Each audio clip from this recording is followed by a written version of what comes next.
முதலில் தமிழ்த்தாய் வாழ்த்து.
நமது பண்பாட்டின்படி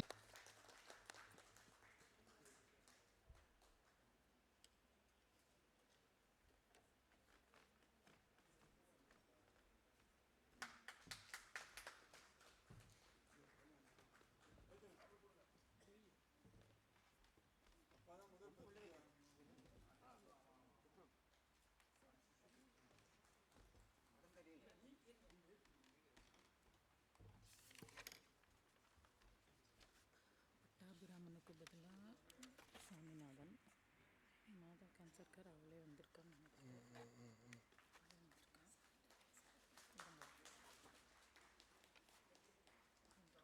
ராமல் ராமகிருஷ்ணன் இருக்கார்ல, ராமல்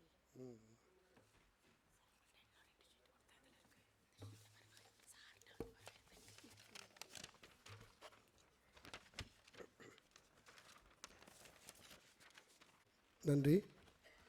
தற்பொழுது இன்று சிறப்பு செய்யப்படுபவர்கள் மற்றும் அவர் சார்பாக பரிசு பெறுபவர்களை, விருது பெறுபவர்களை மேடைக்கு அழைக்கிறேன். திரு தாமல் ராமகிருஷ்ணன் அவர்களின் சார்பாக திரு PR தேவநாதன் அவர்களை மேடைக்கு அழைக்கிறேன். ஸ்ரீமதி கிருஷ்ணகிருபா மேடம் அவர்களை மேடைக்கு அழைக்கிறேன். ஸ்ரீ மாதா cancer care doctor Vijayasri madam அவர்களை அழைக்கிறேன். சிவானந்த குருகுலம் சார்பாக திருமதி இந்துபாலா மேடம் அவர்களை மேடைக்கு அழைக்கிறேன். திரு ஸ்ரீராமன் ஐயா அவர்களின் சார்பாக ஸ்ரீ பரத்பூஷன் அவர்கள் இடம் வந்துள்ளார், அவர்களை மேடைக்கு அழைக்கிறேன். விஷ்ணு சஹஸ்ரநாம சத் சங்க திரு ஸ்ரீ சுப்பிரமணியம் அவர்களை மேடைக்கு அழைக்கிறேன். ஸ்ரீ MS விஸ்வநாதன் அவர்களின் சார்பாக அவர்களின் புதல்வர் MSV பிரகாஷ் அவர்களை மேடைக்கு அழைக்கிறேன். ஸ்ரீ பட்டாபிராமன் மாமா அவர்களின் சார்பாக அவரின் புதல்வர் திரு சுவாமிநாதன் அவர்களை மேடைக்கு அழைக்கிறேன். தற்பொழுது கடவுள் வாழ்த்து பாட ஸ்ரீமதி கிருஷ்ணகிருபா அவர்களை.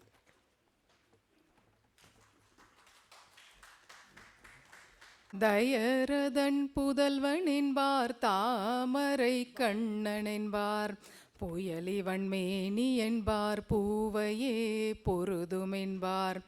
தயரதன் புதல்வன் என்பார், தாமரை கண்ணன் என்பார், புயலிவன் மேனி என்பார், பூவையே பொருதும் என்பார். மயலுடை துலகம் என்பார், மானிட நல்லன் என்பார், கயல் பொறு கடலுள் வைகும் கடவுளே காணும் என்பார். மயலுடை துலகம் என்பார், மானுடன் நல்லன் என்பார், கயல் பொறு கடலுள் வைகும் கடவுளே காணும் என்பார்.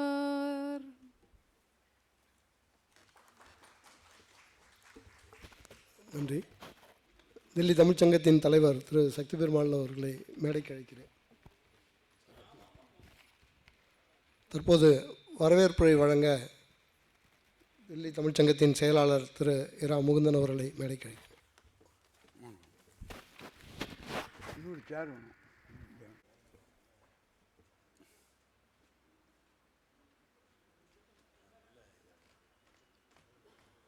மாலை வணக்கம்.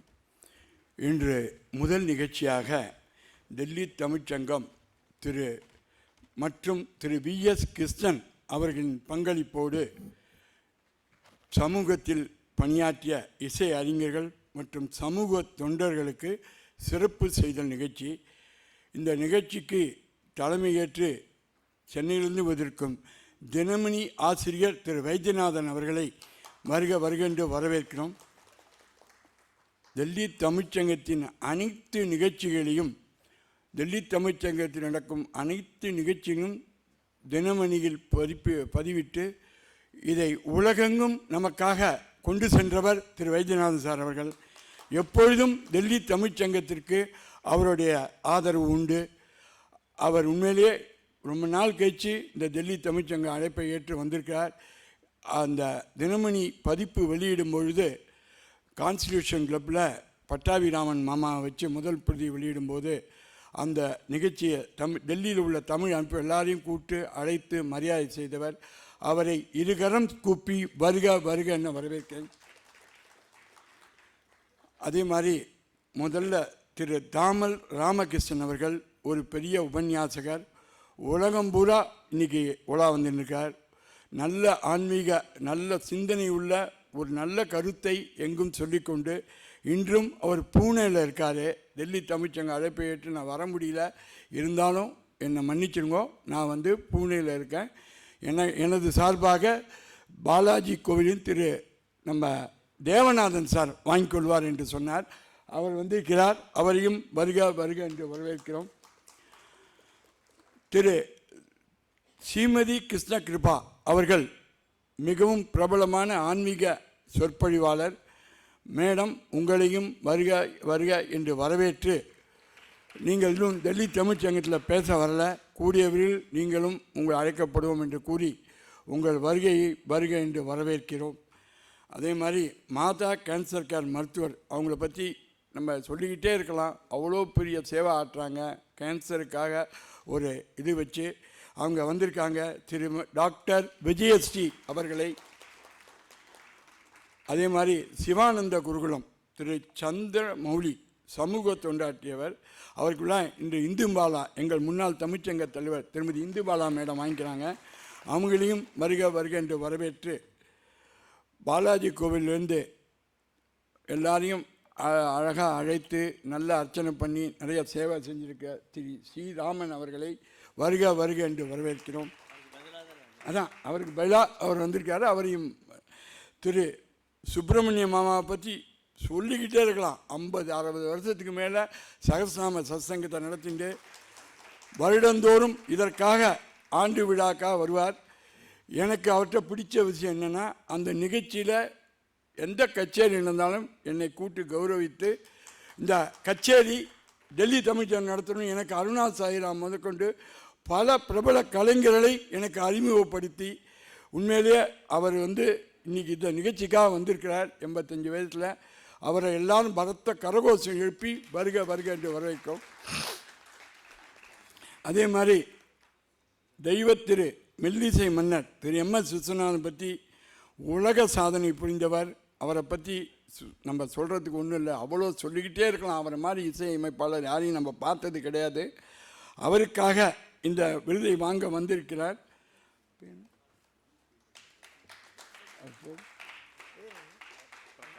பிரகாஷ் அவர்களை வருக வருக எனக்கு இருகரம் கூப்பி வரவேற்கிறோம். அதே மாதிரி பட்டாபிராமன் சாரை பற்றி சுவாமிநாத சுவாமி சேவா சமாஜம் மற்றும் அதை தூங்கி வைத்த ஒரு இதில் அவர் ஒரு முக்கிய பணியாற்றியவர். அவர் 100 வருட காலம் வாழ்ந்தவர். அவரோட சேவை இன்றைக்கும் டெய்லி அவர் இருந்த வரைக்கும் முருகன் கோயிலுக்கு வருவார். எல்லா நிகழ்ச்சி, கந்த சஷ்டி, இந்த மாதிரி தைப்பூசம், பங்குனி உத்திரம் எல்லா நிகழ்ச்சியும் மிக சிறப்பாக நடத்துவார். நான் அவர் வீட்டுக்கு சென்று அந்த 100ஆண்டு விழாவை சிறப்பாக கொண்டாட வேண்டும், நீங்கள் கலந்து கொள்ள வேண்டும், அதில் சஞ்சய் சுப்பிரமணியம் அவர்கள் கச்சேரியை வைத்து உங்களை நாங்கள் அழகு பார்க்க விரும்புகிறோம் என்று நான் அவரிடம் சொல்லி வந்தேன். அதை நிறைவேற்ற முடியல. ஆனால் இன்றைக்கி டெல்லி தமிழ்ச்சங்கம் அவருக்கு கிருஷ்ணன் சார் உதவியோட ஒரு நினைவு பரிசை கொடுத்து கொண்டாடுறத ரொம்ப பெருமையாக இருக்குது. கல்யாணராமன் சார், திரு சாமிநாதன் சார் 2 பேரையும் வருக வருக என்று வரவேற்கிறேன்.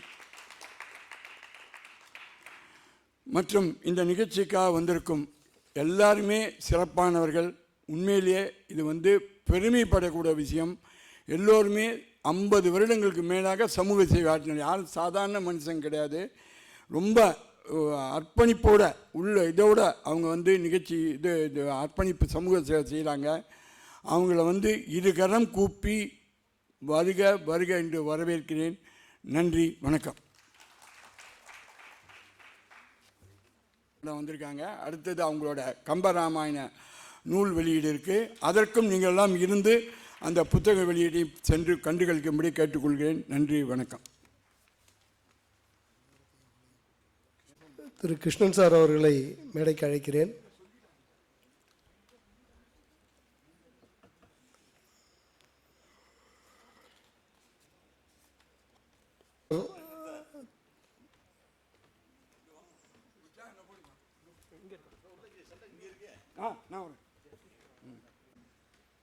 பொறியியல் வல்லுனர், மினி ரத்னா கம்பெனியில் பணியாற்றி உலக வங்கியின் ஆலோசகராகவும் பணியாற்றி பெரும் அனுபவம் படைத்தவர். வெள்ளத்தனைய மலர் நீட்டம் மாந்தர்தம் உள்ளத்தனையது உயர்வு என்பதற்கிணையாக இன்று கௌரவிக்கப்படுபவர்கள் அனைவருமே அவரவர் துறையில் 40-80 ஆண்டுகள் சேவை புரிந்து பெருமை பெற்றவர்கள். அவர்களை பெருமைப்படுத்துவதில் தமிழ்ச்சங்கம் பெருமிதம் கொள்கிறது. முதலில் திரு தாமல் ராமகிருஷ்ணன் அவர்கள் சிறந்த ஆன்மீக சொற்பொழிவாளர். ராமாயணம், பாகவதம், நாராயணீயம், திருப்பாவை, வெங்கடேச மகாத்மியம் மற்றும் திருவையாறு தியாகராஜ வைபவம் போன்ற விஷயங்களில் மிகுந்த ஈடுபாடு கொண்டவர். மக்களை ஆன்மீக பணிக்கு இட்டுச் செல்லும் பெரும் பணியை நடத்தி வருகிறார். தமிழகத்தின் அனைத்து நகரங்களிலும் மேலும் இந்தியாவின் பல நகரங்களிலும் உலக நாடுகள் பலவற்றிலும் கூட America, Dubai, Abu Dhabi, Singapore, Malaysia, Australia, Sri Lanka, Bahrain போன்ற பல நாடுகளிலும் சென்று தமது ஆன்மீக தமிழை பரப்பி வருகிறார். ஜீயருடைய ஆசி பெற்ற இப்பெருமகனாரை கௌரவிப்பதில் பெருமையடைகிறோம். ஏற்கனவே பல பட்டங்களை பெற்றவர். ராமகதா ஞான கோகிலம், ராமாயண சதுர்வேணி செல்வன், ஸ்ரீ குருவாயூரப்பன் பிரியதர்ஷன், ஆன்மீகம் பரப்பும் அருட்செல்வன், உபன்யாச சூடாமணி, பிரவச்சன வாசஸ்பதி, சீதாராமகதா பிரவச்சனமணி, இத்தனை சிறப்பு பட்டங்கள் பெற்றவர் பிரவச்சன திலகம் தாமல் ஸ்ரீ ராமகிருஷ்ணன் அவர்கள். அவர்களை கௌரவிக்கிறோம். அவர்களின் சார்பாக திரு தேவநாதன் அவர்கள் பெற்றுக்கொள்கிறார்.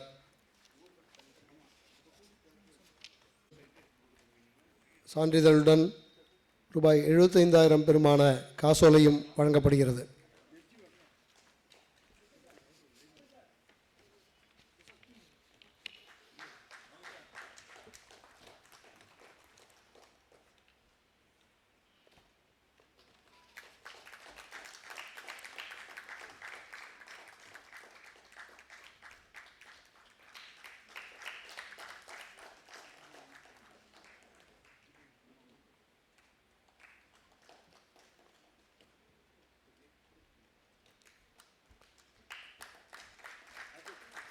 அடுத்ததாக ஸ்ரீமதி கிருஷ்ணகிருபா அவர்கள் சயின்ஸ், ஆனால் இறைவன் வகுத்த நியதிப்படி சென்னை பல்கலைக்கழக வைணவத்துறையில் MA மற்றும் MPhil, மேலும் சமஸ்கிருதம் மற்றும் ஓலைச்சுவடிகள் பற்றிய சன்ஸ்கிரிட் அண்ட் மேனுஸ்கிரிப்டாலஜி டிப்ளமா கோர்சஸ் பெற்று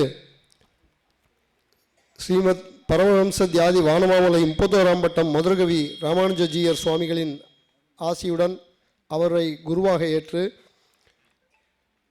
தெய்வ பாடல்கள் இயற்றுவதும் மேலும் பிரவச்சனம் செய்வதும் அவருடைய சிறப்பு பணியாக இருந்து வருகிறது.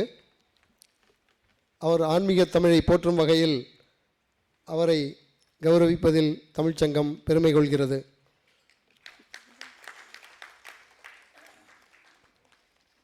அவருக்கு பொன்னாடை மற்றும் சான்றிதழுடன் ரூபாய் 75,000க்கான காசோலையும் வழங்கப்படுகிறது.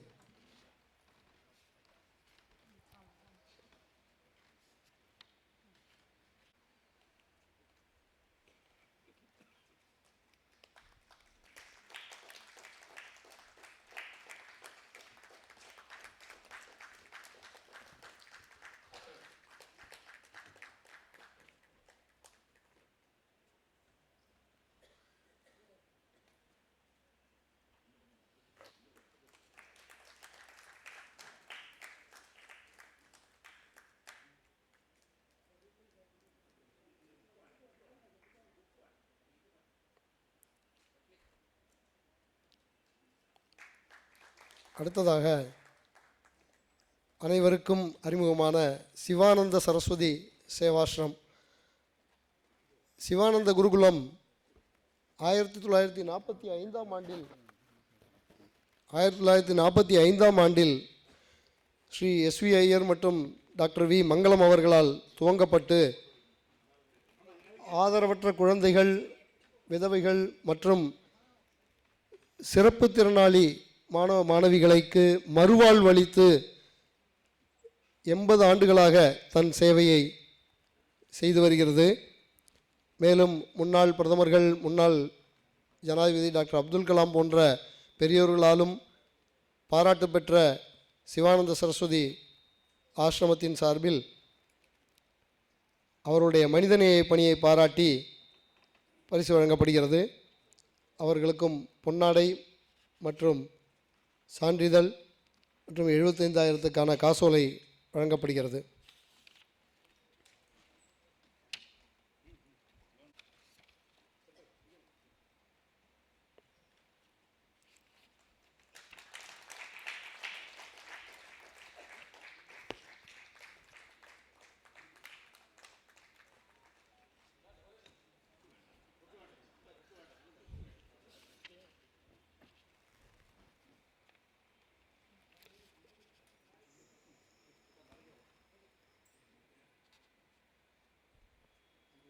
தில்லியில் அனைவருக்கும் அறிமுகமான ஸ்ரீ வி.டி. ராமன் அவர்களை கௌரவிக்கிறோம். அவர் 42 ஆண்டுகளாக இந்த கடுமையான தட்பவெப்ப நிலையிலும் இடையராது இறைப்பணி ஆற்றி வருபவர். வெங்கடேஸ்வரா மந்திரில் அனைவருக்கும் பகவானுக்கு தரிசனம் செய்து வைக்கும் பெரும் பணியை செய்து வருகிறார். கூடவே தமிழ் பணியும், அவருடைய ஆன்மீக தமிழ் பணியையும் பாராட்டி அவரின் சார்பாக ஸ்ரீ பரத்பூஷன் அவர்கள்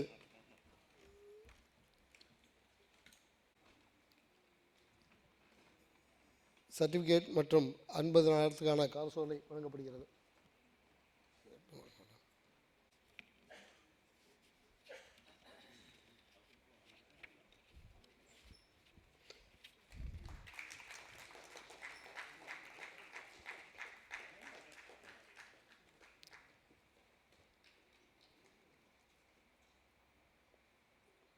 சென்னையில் ஸ்ரீ மாதா கேன்சர் கேர் என்ற நிறுவனத்தை, நல்வாழ்வு மையத்தை நடத்தி வரும் டாக்டர் விஜயஸ்ரீ அவர்கள் கௌரவிக்கப்படுகிறார். மருத்துவ சேவையுடன் கூட அவர்களுக்கு ஆதரவும் அவர்களுக்கு தேவையான உதவிகளையும் செய்வது அவரின் சிறப்பு. அவர்களை பாராட்டி தமிழ்ச்சங்கம் அவருக்கு மருத்துவ சேவைக்காக வசதிகளையும் செய்து தருகிறார்.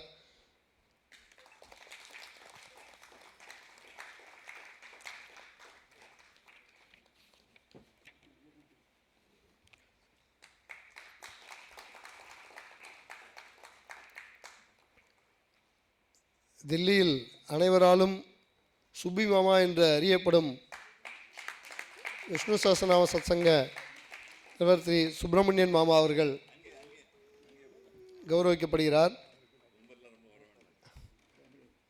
இதை ஒரு சமூக தொண்டாகவே அவர் ஆற்றி வந்திருக்கிறார். மக்களையே ஒருங்கிணைப்பு, மேலும் பல யாத்திரைகளை ஏற்பாடு செய்வது, வார மாத நிகழ்ச்சிகளை நடத்துவது, இவை அனைத்துக்கும் மேலாக அனைவரும் அறியாத விஷயம், ஒசூரில் ஒரு பள்ளிக்கூடத்துக்கு அறிவியல் ஆய்வகம் கட்டி கொடுத்திருக்கிறார். மேலும் பல பள்ளிகளுக்கு கழிவறைகளும் சமையலறைகளும் கூட கட்டி கொடுத்து உதவி வருகிறார். இத்தகைய சமூக கல்வி ஆன்மீக பணிக்காக திரு சுப்பிரமணியன் மாமா அவர்கள் கௌரவப்படுகிறார். அவருக்கு அனைத்து முன்னணி ஸ்டூடியோக்கள், இயக்குநர்கள், நடிகர்கள், தயாரிப்பாளர்கள் கண்டது அவரது திரு MS விஸ்வநாதன் அவர்கள் வாழ்க்கை.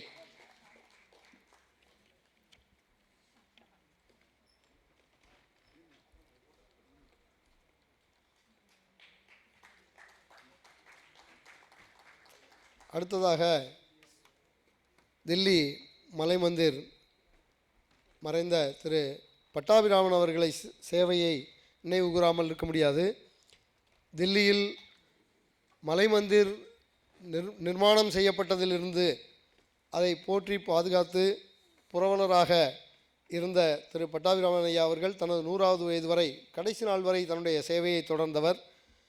அவருடைய சேவையை பாராட்டி அவரது புதல்வர் திரு சுவாமிநாதன் அவர்கள் கௌரவிக்கப்படுகிறார்.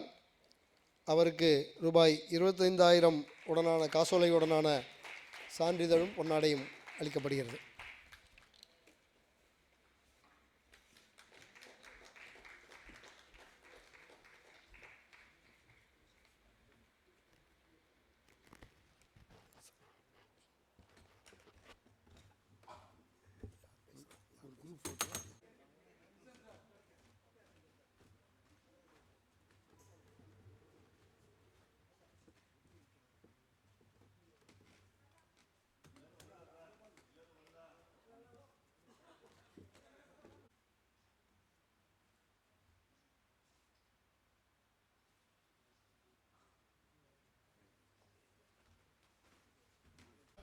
அதே போல் MS Viswanath sir, Prakash sir பேசுவாங்க. நீங்கள் பேசுங்க. வணக்கம். மேடையில் இருக்கும் பெரியவர்களுக்கும் மதிப்புக்குரிய விருது பெற்றவர்களுக்கும் வாழ்த்துக்கள். இந்த விழாவை ஏற்படுத்தி கொடுத்த டெல்லி தமிழ் சங்கத்துக்கும் வாழ்த்துக்கள். முக்கியமாக கிருஷ்ணன் ஐயா தான் இதுக்கு காரணம். அப்புறம் மிஸ்டர் சக்தி பெருமாள், மிஸ்டர் முகுந்தன், அனைத்து மெம்பர்ஸ் ஆஃப் தமிழ் டெல்லி சங்கம் எல்லாருக்கும் நன்றி எங்கள் குடும்பத்தின் சார்பாக தெரிவிச்சுக்கிறேன். அப்பாவுக்கு ரொம்ப பிடிச்ச ஃபங்க்ஷன் இது. இது மாதிரி ஃபங்க்ஷன் ரொம்ப பிடிக்கும். அவர் இங்கே தான் இருக்கார், எங்கேயோ விழாவை பார்த்துட்டு என்ஜாய் பண்ணிகிட்டு இருக்காருன்னு நினைக்கிறேன். உங்களுடைய வாழ்த்துக்கும் ஆசைக்கும் எங்கள் குடும்பத்தின் சார்பாக நன்றி தெரிவிச்சுக்கிறேன். தேங்க்யூ. வணக்கம். அவர்கள் ஓரிரு வார்த்தைகள் பேசுவார்.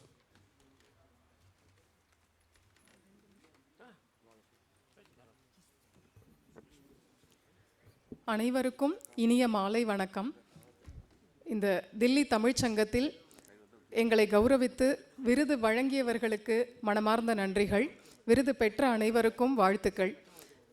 இந்த இடம் தில்லி தமிழ்ச்சங்கம். இன்றைய தினம் சனிக்கிழமை. இன்று நட்சத்திரம் உத்திரம், தாயாருடைய நட்சத்திரம். அதனால் இது மூன்றையும் ஒருங்கிணைத்து ஒரே ஒரு விஷயம் 2 நிமிஷத்துக்கு மேலே எடுத்துக்க மாட்டேன், தெரிவிச்சுக்கிறேன். அதாவது மதுரை தமிழ்ச்சங்கத்தில் திருநாராயணன் ஐயங்கார் சுவாமி அப்படின்னு ஒருத்தர் இருந்தார். போன நூற்றாண்டினுடைய ஆரம்ப காலத்தில் இருந்தார். அவர் வால்மீகரும் தமிழும் அப்படின்னு ஒரு ஆராய்ச்சி நூல் எழுதினார். அதில் அவர் ஒரு விஷயத்தை சொல்கிறார். சீதையும் ராமரும் ஆஞ்சநேயரும் நல்ல தமிழ் பாண்டித்யம் உடையவர்கள். ஸ்ரீ ராமாயணத்தில் இவர்கள் 3 பேர்களும் நல்ல தமிழறிஞர்கள் அப்படின்னு அவர் ஆராய்ச்சி பண்ணி சொல்லியிருக்கார். அபிமானத்தால் சொல்லலை. வால்மீகர் தமிழ் முனிவருங்கிறது நமக்கு தெரியும். ஏன்னா அவர் திருநீர்மலை, தமிழ்நாடு பிரதேசங்களில் நிறைய நடமாடி இருக்கார். ஆனால் சீதை, ராமர், ஆஞ்சநேயர் இவர்கள் 3 பேர்களும் நல்ல தமிழ் பாண்டித்யம் உள்ளவர்கள். அதற்கு அவர் ஒரு காரணம் சொல்கிறார். பல காரணங்கள் சொல்கிறார். ஒன்றை மட்டும் இங்கே விண்ணப்பிச்சுக்கிறேன். தமிழ் மொழிக்கு, தமிழ் அப்படின்னா அது ஒரு மொழி. இப்போ சம்ஸ்கிருதம் அப்படின்னா அது ஒரு மொழி. அந்த சொல்லுக்கு என்ன அர்த்தம்னா சம்யக்கு கிருதம் சம்ஸ்கிருதம், நன்றாக இலக்கண வரம்புகளோடு செய்யப்பட்ட கட்டப்பட்ட மொழி அப்படிங்கிறது சம்ஸ்கிருதத்துக்கு அர்த்தம். அது மாதிரி தமிழ்னா என்னன்னா அது ஒரு மொழி. ஆனால் தமிழ்ங்கிற சொல்லுக்கு என்ன அர்த்தம்னா இனிமை, நீர்மை அப்படின்னு அர்த்தம். தமிழ் பாஷை இனிமையாக இருக்கும், நீர்மைன்னா எளிமை, எளிமையாக இருக்கும். தமிழ் ஈஸியாக கற்றுக்கலாம், தமிழ் ஒன்றும் கஷ்டமான மொழி இல்லை. இந்த இனிமை அப்படிங்கிறதுக்கு வடமொழியில் மதுரம்னு அர்த்தம். இனிமை, நீர்மை, தமிழுக்கு இதான் அர்த்தம். இனிமைக்கு வடமொழியில் மதுரம், நீர்மைக்கு சௌலபியம்னு சொல்லுவோம். மதுரம் அப்படிங்கிறது சீதையினுடைய பெயர். மதுரா மதுராலாபா கிமாக மம பாமினி அப்படின்னு ராமாயண ஸ்லோகம்.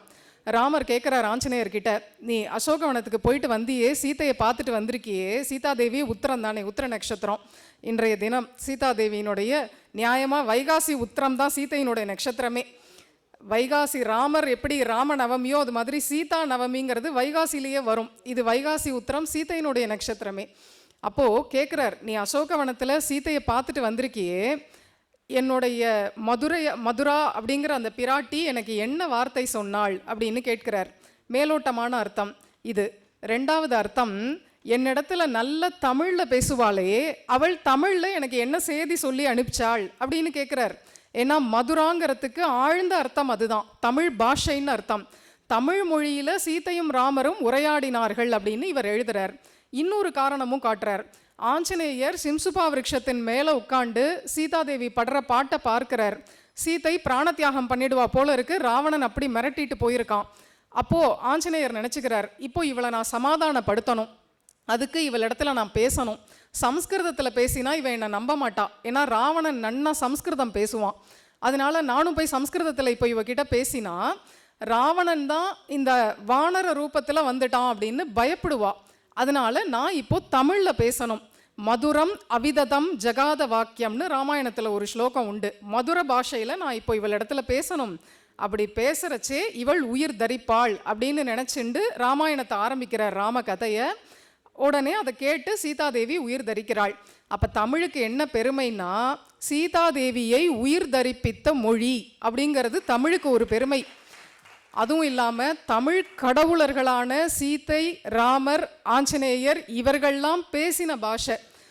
தமிழ் கடவுளர்கள்னா அது இவர்கள் தான். ஏன்னா ராமாயண காலம் ரொம்ப முந்தியது, இவர்கள்லாமே தமிழை பேசியிருக்கார்கள். அப்படின்னா அப்போ தமிழினுடைய தொன்மை எப்பேற்பட்டது.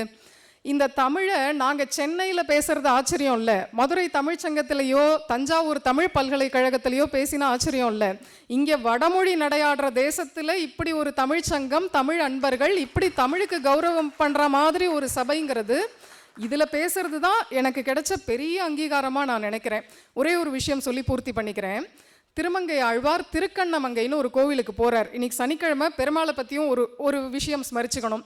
திருக்கண்ணமங்கைங்கிற கோவிலுக்கு போகிறார். அங்கே பெருமாளை பார்த்து 10 பாசுரங்கள் ஒரு பதிகம் பாடுறார். அப்போது பெருமாள் எல்லா கோவில்லையும் சிலா ரூபத்திலேயே அவருக்கு தலையசைச்சு சம்மதம் தெரிவிப்பாராம். அப்படி ஒரு பக்தி அவருக்கு.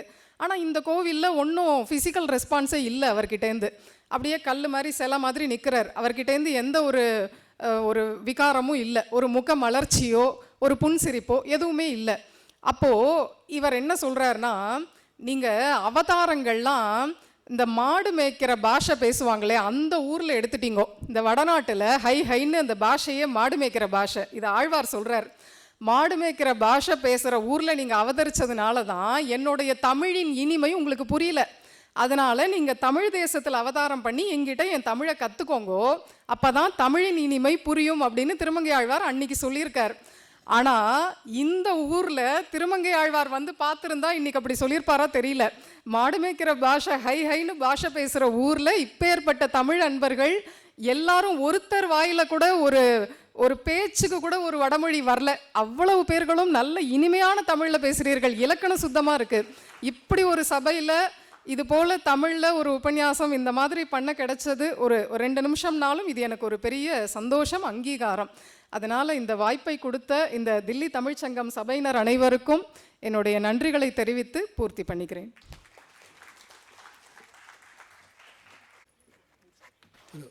திரு சுப்பிரமணியன் மாமா அவர்களை ஒரு வார்த்தை ஆசி வழங்க அழைக்கிறோம்.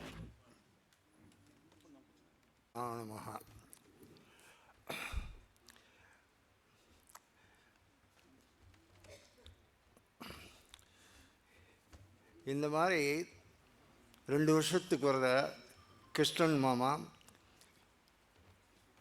எல்லாரையும் கௌரவித்து 2 வருஷத்துக்கு ஒரு அவார்டு கொடுக்குறா. அது தமிழ்ச்சங்கத்தை முகுந்தன் அதுக்கு வேண்டிய இன்ஃப்ராஸ்ட்ரக்சர்லாம் ஹெல்ப் பண்ணின்னு இருக்கார். இந்த மாதிரி சேவை பண்ணுறது ரொம்ப கஷ்டம். எல்லார்ட்டையும் பணம் இருக்குது, இருந்தாலும் மனசு இருந்து தாராளமாக பண்ணினா பாருங்க. கிருஷ்ணன் வருஷம் 2 வருஷத்துக்கு கூட 10 லட்ச ரூபா தனியாக டெபாசிட் பண்ணி அதுலேருந்து இந்த மாதிரி அவார்டு கொடுக்குறார். அவர் கிருஷ்ணன் மைத்திலி 2 பேரும் ரொம்ப நாள் சௌக்கியமாக வாழணும்னு வேண்டிக்கிறேன். அதுவும் என்னோட இன்னும் சிறப்பான பீப்புள் இருந்தால் கூட என்னை கௌரவிக்கிறது ரொம்ப விசேஷம். ரொம்ப thanks both for Krishnan and Mukundan of Dalit Tamil Sangam. நமோ நாராயணமா. அடுத்ததாக மருத்துவ சேவை புரிந்து வரும் மாதா கேன்சர் கேர் டாக்டர் விஜயஸ்ரீ அவர்களை ஒரு வார்த்தை பேசுமாறு மேடைக்கு அழைக்கிறேன். மேடையில் வீற்றிருக்கும் சிறப்பு விருந்தினர்கள் அனைவருக்கும், இங்கே சூழ்ந்திருக்கும் ஆன்றோர்கள் சான்றோர்கள் அனைவருக்கும் எனது இனிய மாலை வணக்கத்தை நான் தெரிவித்துக் கொள்கிறேன். டெல்லி தமிழ்ச்சங்கம் தமிழை பற்றி தினமணி ஆசிரியர் ஐயா அவங்க இருக்கும் போது நிறையெல்லாம் பேசக்கூடாது, தப்பாகிடும். ஏன்னா அவங்கெல்லாம் புலமை வாய்ந்தவர்கள். அவங்க ஆர்டிக்கல்லாம் தினமணியில் அதுக்கு வாங்கி படித்ததே எங்கள் ஸ்கூல் காலத்துலலாம் ரொம்ப ஜாஸ்தி. அதனால் அவர் இங்கே வந்திருக்கிறது டெல்லி தமிழ்ச்சங்கத்தில் அவர் கையால் இந்த விருது வாங்குவது எனக்கு பெரும் பேர், ரொம்ப பெருமையாக நினைக்கிறேன். அதுபோல் இந்த மாதிரி சேவை செய்பவர்களை எல்லாம் ஊக்குவிக்கும் வகையில் இவங்க டெல்லியில் இருந்தாலும் தமிழ்நாட்டில் இந்த மாதிரி ஒரு சேவை நடக்கிறது. புற்றுநோயாளிகளுக்காக இலவசமாக இருக்கும் இடம், தங்கும் இடம், சாப்பாடு, மொத்தமாக மருத்துவ வசதி மற்றும் அவர்களுடைய கடைசி அந்த அவர் டில் தே சர்வைவ் நாங்கள் அவங்கள பார்த்துக்குறோம். டெர்மினல் இல் கேன்சர் பேஷண்ட்ஸ் அவங்களுடைய அந்த மூச்சு நின்னக்கப்புறமும் அவங்களுக்கான அந்த கடைசி காரியத்தை நாங்களே எடுத்து செய்கிறோம். அதனால் அந்த மாதிரி ஒரு சேவையை தேடி கண்டுபிடிச்சி அவர்களுக்கு நாம் ஊக்குவிக்க வேண்டும் என்ற வகையில் திரு கிருஷ்ணன் அவர்களும் அவரது மனைவி அவர்களும் ரொம்ப அன்பாக எங்களை வரவேற்று இங்கே எங்களுக்கு ஒரு தொகையையும் கொடுத்து ஒரு ஊக்கத்தையும் கொடுத்தார். அவர்களுக்கும் என்னுடைய மனமார்ந்த நன்றியை நான் தெரிவித்துக் கொள்கிறேன். அவர்கள் இருவருக்கும் நீங்கள்லாம் ஒரு பெரிய கரகோஷம் கொடுத்து எங்களை மாதிரி இருக்கிறவங்களெல்லாம் இன்னும் ஊக்குவிக்க வேண்டும் என்று வேண்டுகிறேன். அடுத்தது தமிழை பற்றி எல்லாரும் சொல்லிட்டாங்க. தில்லி தமிழ்ச்சங்கத்தில் தமிழை பற்றி ஒரு வார்த்தை, அதாவது ஒரு இதில் பேசாமல் போனால் அது நல்லா இருக்காது. தமிழ் உயிருக்கு சமம், உங்களுக்கு தெரியும். அதான் உயிரெழுத்து, மெய்யெழுத்து, உயிரோடு சம்மந்தப்பட்டது, உடலோடு சம்மந்தப்பட்டது, கடவுளின் மொழி. எப்படி வேணால் நீங்கள் சொல்லிக்கலாம். தமிழை பற்றி நம்ம சொல்லும் போதே உடம்பு புல்லரிக்கும் ஆக்சுவலாக. ஸோ அந்த மாதிரி ஒரு தமிழில் ஒரு சின்ன ஒரு உதாரணத்தோடு சொல்லி முடிச்சுக்கிறேன். தமிழ் எல்லாரையும் வாழ வைத்து தான் பழக்கம். வந்தாரை வாழ வைக்கும் எங்களது தமிழ்நாடு அப்படிங்கிறதுக்கு ஒரே ஒரு சின்ன உதாரணம். நந்திவர்மன் உங்களுக்கு தெரியும், பல்லவ காலத்து மன்னன். அவர் தான் அரியணை ஏற வேண்டும். ஆனால் அவருக்கு காடவன் அப்படின்னு சொல்லிட்டு இன்னொருத்தர் இருக்காரு. அவருக்கு ஒரு பொறாமை, அவரால் அரச பதவி வகிக்க முடியாது. ஏன்னா நந்திவர்மனுடைய அம்மா மட்டும்தான் பட்டத்து ராணி. ஸோ அவங்க தான் வர முடியும். உங்களுக்கு தெரியும், மற்றபடி அரசர்களுக்கு நிறைய பேர் இருப்பாங்க அந்தப்புறத்தில் மனைவியாக. அவர்களுடைய குழந்தைகள் எல்லாம் பட்டாபிஷேகம் நடக்காது. அதனால் நந்திவர்மனுக்கு விமரிசையாக பட்டாபிஷேகம் நடந்து கொண்டிருக்கிறது. ஆனால் இந்த காடவனுடைய நண்பர்கள் எல்லாம் இவனை கேலி செய்கிறார்கள். நீயும் அவனுக்கு இணையானவன் தானே, உனக்கும் எல்லாம் அவனை பற்றி தெரியும் தானே, உனக்கு என்ன கலைகள் தெரியாது, எந்த வகையில் நீ சிறந்தவன் இல்லை, நீ போய் சண்டை போடு, நீ கண்டிப்பாக போய் அரியணையில் அமரலாம் அப்படின்னு சொல்கிறாங்க. சரி, அதுக்கு என்ன பண்ணலான்னு சொல்கிறீங்கன்னு கேட்குறாரு காடவன். அதுக்கு சொல்கிறாங்க, நீ அவரை கொலை பண்ணிட்டேன், கொன்னுடேன், உயிரை மாய்த்து விடுங்க. இல்லை அதெல்லாம் தவறு, நான் செய்ய மாட்டேன். சரி வேண்டாம், ஒரு நல்ல வழியாக ஏதாவது சொல்லுங்கள் என்று கேட்கிறார். அதற்கு இவர்களுடைய நண்பர்கள்லாம் சொல்கிறாங்க, சரி ஒரு நல்ல வழி சொல்கிறேன், நீ தான் தமிழ் அறிஞராச்சே, உனக்கு தமிழ் மேலே ரொம்ப பற்று இருக்கு இல்லையா, அதனால் அரசர் அதாவது நந்திவர்மனை பற்றி அறம் பாடு அப்படின்னு சொல்கிறார். என்னது அறம் பாடணும் அப்படின்னு? இல்லை, தமிழில் மாத்திரம் எப்பயுமே அரசர்களை பற்றி வஞ்ச புகழ்ச்சி அணி இல்லாது அவர்களை பற்றி ஏதாவது திட்டி தீர்க்க வேண்டும் என்று நீங்கள் ஒரு கவிதை எழுதினால் கூட அது அறம் பாடுவது அரசரை பற்றி அப்படின்னு தான் கௌரவமாக சொல்வார்கள். அதனால் நீ ஒரு அறம் பாடு, அது ஒரு உனக்கு நல்ல வழி, பாதுகாப்பான வழி. அது அந்த அறம் பாடுறதுலேயே நந்திவர்மன் எனக்கு வேண்டாம் இந்த அரச பதவி அப்படின்னு சொல்லிட்டு போயிடணும், இது உனக்கு ஒரு நல்ல வாய்ப்பு என்று கூறினார்கள். அதற்கு அந்த காடவன் சொல்கிறான், இல்லைப்பா, தமிழ் எல்லாரையும் வாழ வச்சு தான் பழக்கம். அதனால் இந்த தமிழ் மொழியை வைத்துக்கொண்டு எனக்கு தமிழுக்கு இருக்கும் என்னோட அந்த அறிவாற்றலை வைத்துக்கொண்டு ஒருவரை நான் வீழ்த்த விரும்பவில்லை அப்படின்னு சொல்லி சொன்னார். இது ஒரு சின்ன உதாரணம் தமிழுக்கு நான் சொல்கிறது. அப்படி இருக்கும்போது டெல்லியில் இப்படி ஒரு பெரிய தமிழ் சங்கத்தை நடத்தி எங்களுக்கு எல்லாருக்கும் ஆதரவு கொடுத்த இந்த தமிழ்ச்சங்கத்தின் தலைமை வகிக்கும் திரு முகுந்தன் அவர்களுக்கும் மற்றும் இங்கே டெல்லி தமிழ்ச்சங்கத்தின் அனைத்து உறுப்பினர்களுக்கும், இன்னும் வேறு யாரையும் நான் விட்டுலன்னு நினைக்கிறேன், பார்வையாளர்கள் மற்றும் எங்களுடைய இந்த சர்வீஸ் இவ்வளோ தூரம் நல்லா நடக்குது அப்படின்னு சொன்னால் நன்கொடையாளர்கள் தான் அதுக்கு காரணம். இன்றைக்கி டெல்லியில் தமிழ்ச்சங்கத்தில் வந்து நாங்கள் அவார்டு வாங்குகிறோன்னு தெரிஞ்சாலும் எங்களுடைய நன்கொடையாளர் பாமான்னு சொல்லிட்டு இங்கே ரொம்ப வருஷமாக இருக்காங்க. இங்கே நாங்கள் வந்திருக்கோம் அப்படிங்கிறதுனால இதோ இங்கே வந்து எனக்கு ஒரு டொனேஷன் இப்போ கொடுத்துருக்காங்க. இங்கே இந்த ஃபங்க்ஷனுக்காக எவ்வளோ வயது தெரியுமா அவங்களுக்கு, தள்ளாத வயது, வந்து இதை பார்த்து பண்ணணும். இது ஒரு அந்த சர்வீஸ் அந்த அளவுக்கு ரெகக்னைஸ் பண்ணுறாங்க. அதனால் இறைவனுக்கு நான் நன்றியை கூறி, எனக்கு வாய்ப்பளித்தமைக்கு இங்கே எல்லோருக்கும் நன்றியை கூறி விடைபெறுகிறேன். நன்றி, வணக்கம். அடுத்த திருமதி தில்லி தமிழ்ச்சங்கத்தின் முன்னாள் தலைவர் திருமதி இந்துபாலா அவர்கள் ஒரு வார்த்தைகள் பேசுகிறார். நமஸ்காரம். சிவானந்தா சரஸ்வதி சேவாஸ்ரம் அவா சார்பாக எனக்கு வந்து இந்த விருதை கொடுத்தார். அதாவது எங்கள் தாத்தா காலத்திலேருந்தே எங்களுக்கு இந்த சிவானந்த சரஸ்வதி ஆசிரமம் பற்றி அதோட தொடர்பு உண்டு. இன்றைக்கும் என்னோடய அத்தையோட பொண்கள் அவள் எல்லாருமே அதில் ஈடுபாடு உண்டு. இதுலேருந்து ஒரே ஒரு நம்மளுக்கு என்ன இது வருதுன்னா, நம்மளுக்குன்னு நம்ம எல்லாருமே செய்வோம், பட் பொறுத்தையாருக்கும் செய்யணுங்கிற அந்த ஒரு இது இருக்கே, அந்த உணர்வு எல்லாருக்கும் வேணும். அந்த காலத்தில் சொல்லுவார், சம்பாதிக்கிறதுல ஒரு பங்கை வந்து தனியாக வை அப்படின்பா. அந்த ஒரு பங்கு எதுக்குனாக்க, யாருக்காவது எதுக்காவது உதவி வேணும்னா அவளுக்கு கொடுக்கறதுக்காக. இன்றைக்கி எனக்கு ஞாபகம் இருக்குது, பிஎஸ்ஜி கோயம்புத்தூரில் கோவிந்தராஜ நாயுடுவோட பல இன்ஸ்டிடியூஷன்ஸ் இருக்குது. அதுக்கு காரணம் என்னென்னா, அவர் வந்து தன்னோட 4 பிள்ளைகள்கிட்ட சொன்னார், என்னோடய சொத்தை வந்து 5 பாகமாக பெரிய 4 பாகம் நீங்கள் எடுத்துக்கோங்கோ, ஒரு பாகம் கல்விக்கு பண்ணுங்கன்னா. அந்த மாதிரியான ஒரு உதாரணங்கள் நம்மளுக்கும் வேணும். இப்போ எப்போதும் நம்ம ஏதாவது சொன்னால் ரைட்ஸ்ன்னு தான் சொல்கிறோம், டியூட்டிஸை பற்றி யோஜனையே பண்ணுறதில்ல. நம்மளுக்கு மட்டும் டியூட்டி இல்லை, நம்ம ஃபேமிலிக்கு மட்டும் டியூட்டி இல்லை, அக்கம் பக்கத்தில் யாருக்கெல்லாம் வேணுமோ நம்ம அந்த டியூட்டி செஞ்சு தான் ஆகணும். இதுக்கெல்லாம் உதாரணம் தான் நம்ம இங்கே இருக்கிறவா எல்லாருமே அதுக்கு ஒரு பெரிய உதாரணம். அண்ட் சிவானந்தா சரஸ்வதி சேவாசிரமம் 75 வருஷ காலமாக இந்த பணி பண்ணிகிட்டு இருந்திருக்கா, இன்றைக்கும் பண்ணிகிட்டு இருந்திருக்கா. அண்ட் இதுக்கு ஒரு பெரிய காரணம் என்னென்னா, நம்ம பிஎஸ் கிருஷ்ணன் மாதிரி நிறையா பேர் இருக்கா, நன்கொடை கொடுத்து அவளை ஊக்கமிட்டு அவளால் இன்றைக்கி பெரும்பாலும் எல்லாருக்கும் செய்ய முடியும். இந்த மாதிரியான ஒரு சமூக உதவி செய்யறதுங்கிறது அது நம்மளுக்கு பேசிக்காக இருக்கணும். If I remember quite very nicely, we are known as மாத்ரு தேவோ பவ, பித்ரு தேவோ பவ, ஆச்சாரிய தேவோ பவ, அதிதி தேவோ பவ, வசுதவை குடும்பகம். பொறைத்தியாருக்கும் செய்ய வேண்டும், நமக்கே எல்லாம் வேணுங்கிறது நினைக்கக்கூடாது. நம்மளால் எவ்வளோ முடியுறதோ அதை செஞ்சே ஆகணும். இதுக்கு தான் உதாரணங்கள் இன்றைக்கி மேடையில் உட்காந்துருக்கிறவா எல்லாருமே. பட்டாபிராமன் அவள் எல்லாரையும் பற்றி பேசினாக்க நாள் முழுக்க பேசலாம். அவள் எப்படி தன்னை விட்டு தன்னோட குடும்பம் எல்லாத்தையும் பார்த்துட்டாலும் சமூக உதவிங்கிறது ஒன்று தனி. அண்ட் அதுக்கு வந்து இன்றைக்கி தமிழ்ச்சங்கம் இந்த இடத்துல எல்லாரையும் கௌரவப்படுத்தி எல்லாரையும் அன்பாக கூப்பிட்டு இதுவரையிலையும் செஞ்சதுக்கு ரொம்ப சந்தோஷமாக இருக்குது. நன்றி.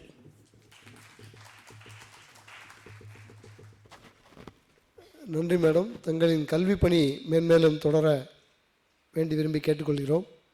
அடுத்ததாக திரு பட்டாபிராமன் மாமா அவர்களின் புதல்வர் திரு சுவாமிநாதன் அவர்கள் ஒரு வார்த்தைகள் பேசுவார்கள்.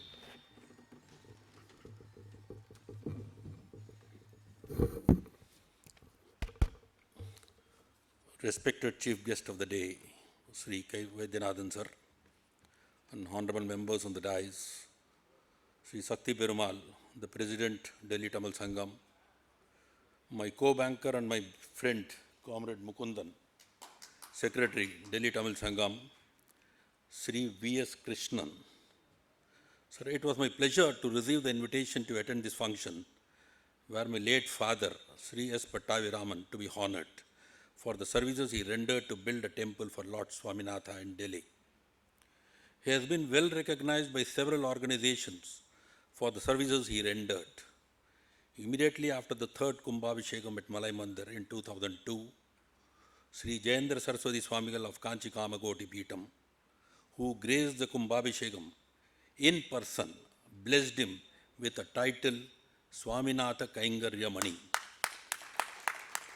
Then, on KMS Kalai Ulagam, Sri K. Muthuswamy Chairman, then Delhi Tamil Sangam and Karnataka Sangeeta Sabha of Delhi conferred him with a Lifetime Achievement Award, and now Sri V.S. Krishnan, Executive Director, retired HSCC, has taken this initiative to honor him posthumously for the services he has rendered for building the world-renowned Malai Mandir in collaboration with R. Mukundan, Secretary, Delhi Tamil Sangam.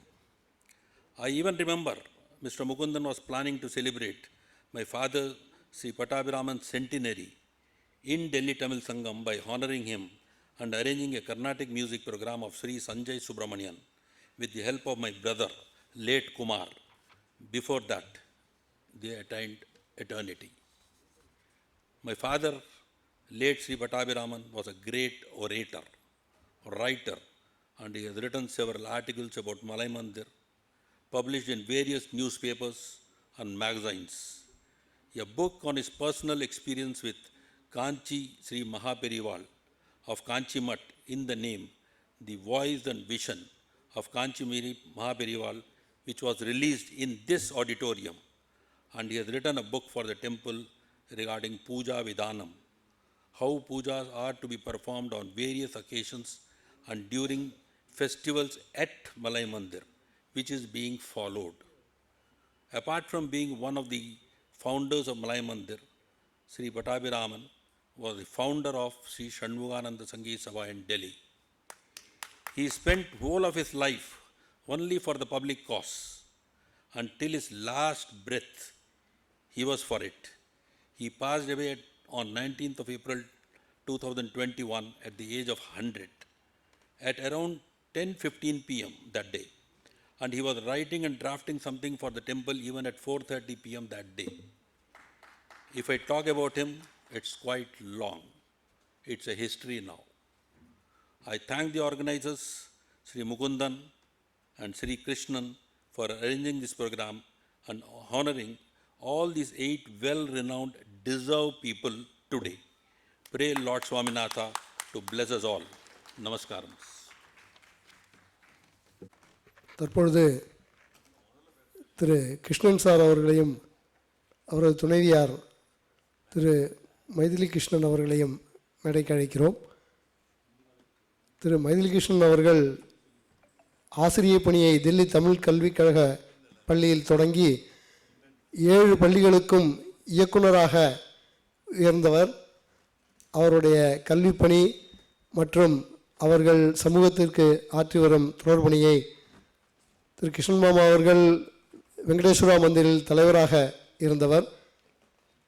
மேலும் 2022 இதே போன்று பல சான்றோர்களை கௌரவித்து அவர்களுக்கு சன்மானமும் வழங்கியுள்ளார். அவருடைய இந்த சமூக பணி மேலும் மேலும் தொடர தில்லி தமிழ்ச்சங்கத்தின் சார்பில் வாழ்த்தி அவரை கௌரவிக்கிறோம். அனைவருக்கும் மிக்க நன்றி. அடுத்ததாக இன்றைய முக்கியமான நிகழ்ச்சி புத்தக வெளியீட்டு விழா. அதற்கான அறிமுக உரையை வழங்க சங்கத்தின் இணைச் செயலாளர் திருமதி உமா சத்யமூர்த்தி அவர்கள் வருகிறார். மேதகு நீதியரசர், மேலாள் நீதியரசர் ஐயா திரு ராமசுப்ரமணியம் சார் அவர்களை மேடைக்கு அழைக்கிறோம். திரு வைத்தியநாத் சார் அவர்களையும் மேடைக்கு அழைக்கிறோம். சந்திரிகா சுப்பிரமணியம் இன்று புத்தகத்தை இது பண்ணுற மேடம் அவர்களையும் மேடைக்கு அழைக்கிறோம். இந்த விழாவை தலைமையேற்று நடத்தி தரும்படி திரு சக்தி பெருமாள் அவர்களை கேட்டுக்கொள்கிறோம்.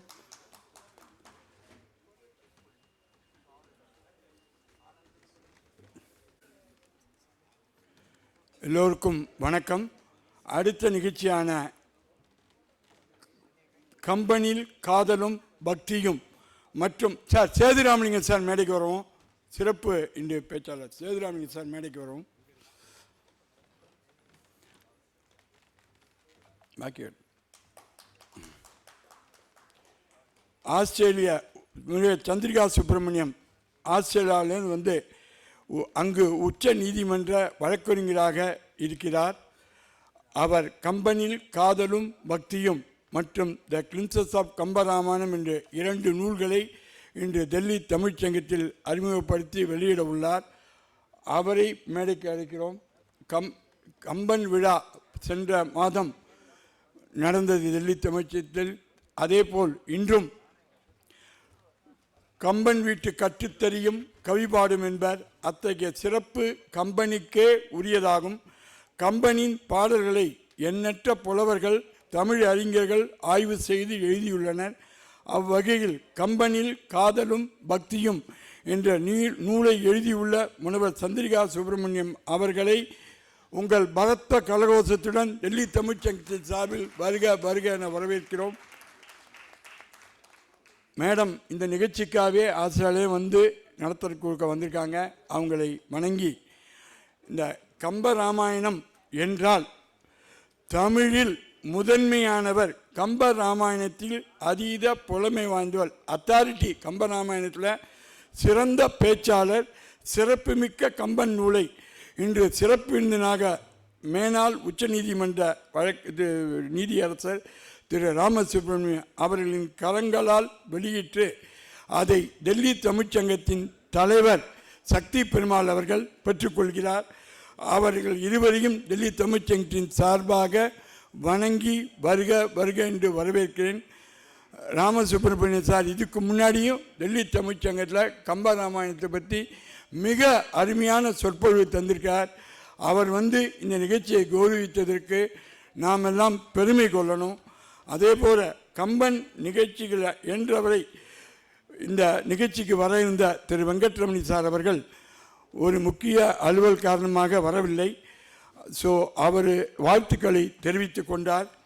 இலக்கியம் என்னும் தமிழ் பணி ஆற்றும் ஒருவர் இல்லாமல் நூல் வெளியீடு நிகழ்ச்சி தமிழ் பணி என்பது சமுதாய நலன் கருதி இருக்க வேண்டும் என்ற சிந்தனையுடன் எங்களுக்கு எப்பொழுதும் ஆதரவு கொடுத்து கொண்டிருக்கும் தினமணி நாளிதழ் மூலம் அதை செயல்படுத்தி டெல்லி தமிழ்ச்சங்கத்தின் நிகழ்ச்சிகளை உலகெங்கும் அறிய செய்வதுடன் தொடர்ந்து எங்களுக்கு முழு ஆதரவு அளித்துடும் சிறப்பு விருந்தினர் தினமணி தேசிய நாளிதழ் முத்தமிழ் ஆசிரியர் முதன்மை ஆசிரியர் திரு கே வைத்தியநாதன் அவர்களை இருகரம் கூப்பி வணங்கி வருக வருக என வரவேற்கிறேன்.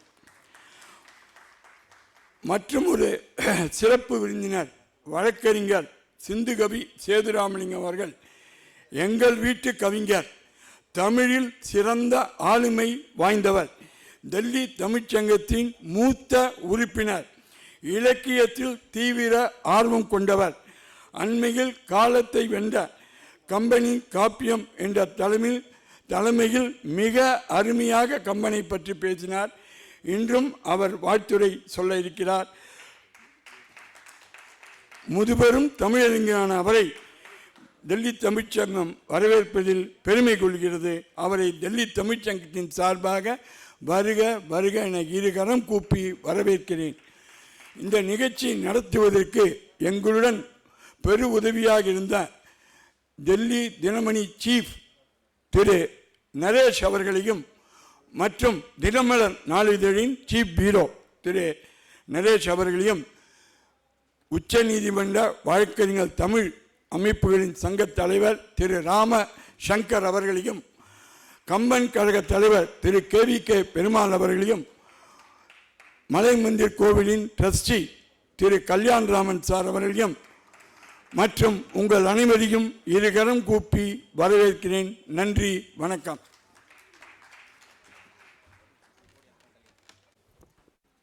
இப்பொழுது புத்தகம் வெளியிடும் நேரம். முதல் பிரதியை நீதியரசர் திரு வி ராமசுப்பிரமணியன் அவர்கள் வெளியிட, பெறுபவர் தில்லி தமிழ்ச்சங்கத்தின் தலைவர் சக்தி பெருமாள் அவர்களும் செயலர் திரு முகுந்தன் அவர்களும்.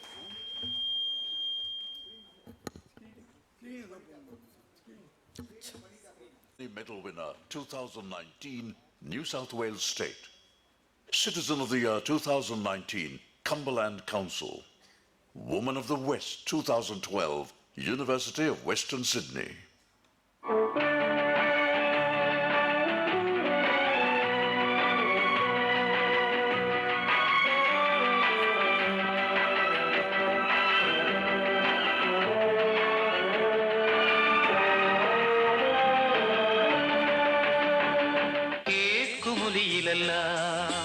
நந்தலாலா நின்றன் கீதம் இசைக்குதடா நந்தலாலா காக்கை சிறகினிலே Nandalala.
I began my community work over 20 years ago through the InnoWest Migrant Resource Center, later chairing SydWest Multicultural Services, and now volunteering my time to support vulnerable people through pro bono legal advice.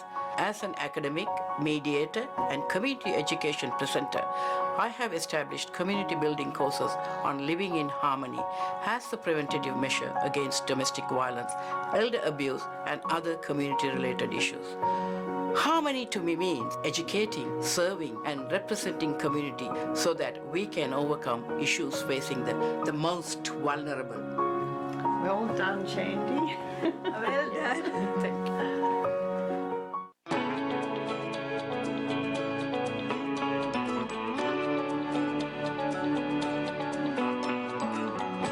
The second award for the Women of the West commended is Dr. Chandrika Subramanian. This award was given to me for the community service I do with the refugee and migrant communities of the Western Sydney area. And I do a lot of free legal advice and legal assistance to them. It means a lot because I'm a Westie basically. I have my living in Western suburbs. I studied in University of Western Sydney, and it really, really means a lot because I can be a model for other migrants to give something back to the Australian community. We take so much from the Australian community, and we also have to give back to the Australian community so the others can contribute. Tamil தாயின் ஒரு செல்ல குழந்தை நமது சந்திரிகா எங்கோ பிறந்து வளர்ந்து தமிழ் மேல் பெரும் பற்றுடன் பயின்றார். I am reminded of the dream of an Indian poet, Kaniyan Pungundranar, who articulated in 3000 years back in Tamil classic Purananur. He says, Yadum Ure Yavarum Kelir, which means, I am a world citizen. Every citizen is my own kith and kin, he said 3000 years back. யாதும் ஊரே யாவரும் கேளீர் என்னும் கனியன் பூங்குன்றனாரின் வார்த்தைக்கு ஏற்ப ஒரு வாழ்வை பின்பற்றுகிறார். எல்லா ஊரும் எனது ஊர், எல்லா மக்களும் எனக்கு உறவினர் என்று நினைத்து வாழ்ந்து கொண்டு நமக்கு ஒரு உதாரணமாக திகழ்கிறார். சர்வதேச நிகழ்வுகளில் பங்கேற்பது, பிரபலமான பல்கலைக்கழகங்களுக்கு ஆய்வுக் கட்டுரைகளை சமர்ப்பிப்பது இவரது வழக்கமான வாழ்க்கை முறையாகும். இவரது தைரியம், சாதனைகள், பெயர் மற்றும் புகழ் ஒப்பிட இயலாதது. இவருடைய எளிமையான மற்றும் அடக்கமான அணுகுமுறையே இவருக்கு பெயரையும் செழிப்பையும் அதிகப்படுத்தியிருக்கிறது. பல்வேறு செயல்பாடுகளில் பிரகாசிப்பது மற்றும் முடிந்தவரை சமூகத்திற்கு பங்களிப்பது எப்படி என்பதை இந்த பன்முகத் திறமை வாய்ந்த உலகளாவிய ஆளுமையில் இருந்து நாம் கற்றுக்கொள்வோம். திருக்குறள், இசை, பரதநாட்டியம் மற்றும் கோவில்கள் இவருக்கு விருப்பமான தலைப்புகளாக திகழ்கின்றன. சிதம்பர நடராஜர் கோவில் பற்றிய இவர் எழுதிய புத்தகம் உலக அங்கீகாரம் பெற்றது. இவர் திருக்குறளை தமிழிலிருந்து ஆங்கிலத்தில் மொழிபெயர்ப்பு செய்த புத்தகம் மிகவும் நல்ல வரவேற்பு பெற்றுள்ளது. பட்டங்கள் ஆண்டு சட்டங்கள் செய்து பாரதி கண்ட புதுமை பெண்ணாகவே தன்னை வடிவமைத்துக் கொண்டார் இவர். இந்த தமிழ் தாயின் செல்ல மகள் இன்று போல் என்றும் வாழ்க என வாழ்த்தி வணங்குகின்றோம். The art of writing. A strong woman builds her own world. A Herculean task of art of writing has been mastered by you to perfection. A self-made entrepreneur par excellence. The range of her activities will always maintain a certain class. Participating in international events, presenting research papers for popular universities is her way of life. Her courage, achievements, name and fame is beyond comparison. It's her simple and humble attitude that gets her the extra mile of name and reputation. Let's learn from this multi-talented global personality how to shine in various activities and contribute to society as much as possible. Tirukkural, music, Bharatanatyam and temples have been her favorite topics of interest. A book on Nataraja temple in Chidambaram has received global recognition. A book on translation of Tirukkural from Tamil to English has been received with great value by various departments of Tamil literature. In the words of Rabindranath Tagore, where the mind is without fear and the head is held high, where knowledge is free. You seem to have followed these words in your life, and as a matter of fact, proved a role model to the rest of the world.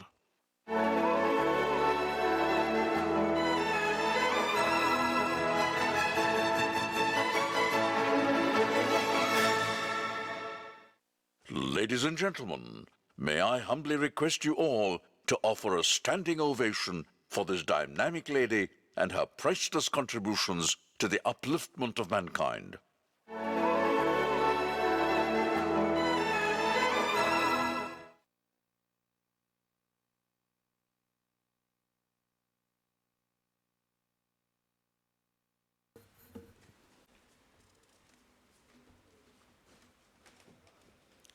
தமிழ்ச்சங்கத்தின் தலைவர் திரு சக்தி பெருமாள் அவர்களும் செயலர் திரு முகுந்தன் அவர்களும் பெறுவார்கள்.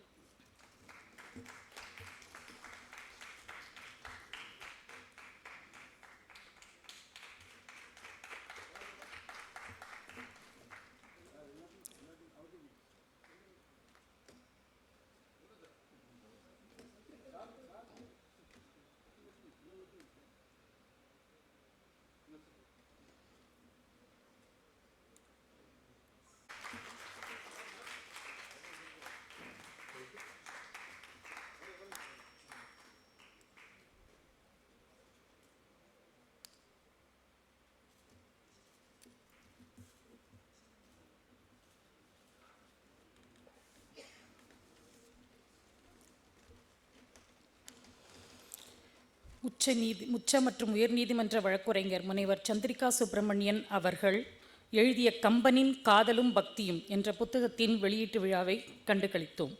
இப்பொழுது அவரை பற்றிய ஒரு சிறிய அறிமுகம். முனைவர் சந்திரிகா சுப்பிரமணியன் சிட்னி தமிழ் வளர்ச்சி மன்றத்தின் நிறுவனர், சக்சஸ் லாயர்ஸ் மற்றும் பாரிஸ்டர்ஸ் நிறுவனத்தில் வழக்கறிஞர் மற்றும் பாரிஸ்டர் ஆவார். பன்முக கலாச்சாரம் மற்றும் பெண்கள் அதிகாரமளித்தல், உள்ளிட்ட பல்வேறு ஆர்வங்களுடன் அவர் ஆஸ்திரேலியாவின் ஆளுமை நிறுவனம் மற்றும் இந்திய நடுவர் மன்றம் போன்ற மதிப்புமிக்க நிறுவனங்களில் உறுப்பினராகவும் உள்ளார்.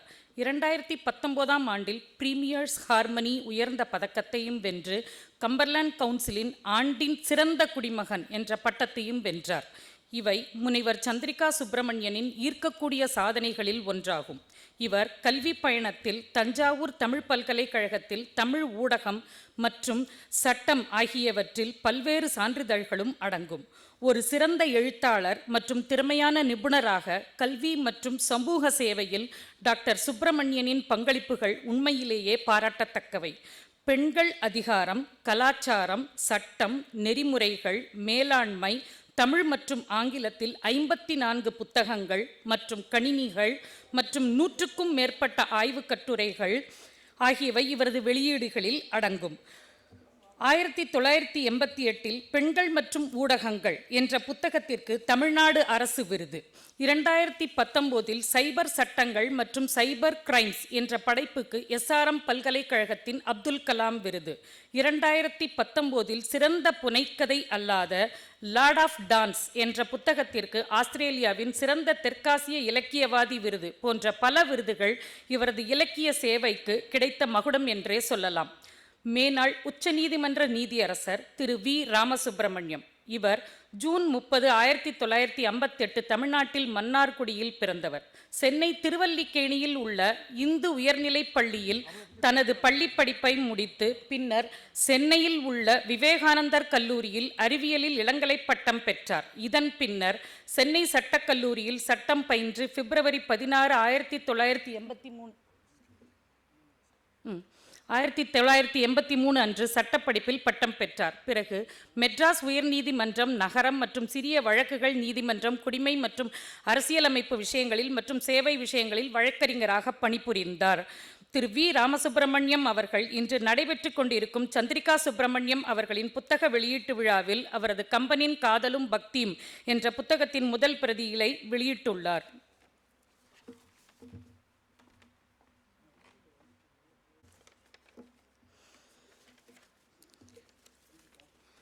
திரு கே. வைத்தியநாதன், தினமணி ஆசிரியர், இன்று சிறப்பு விருந்தினர் திரு கே. வைத்தியநாதன் அவர்கள்.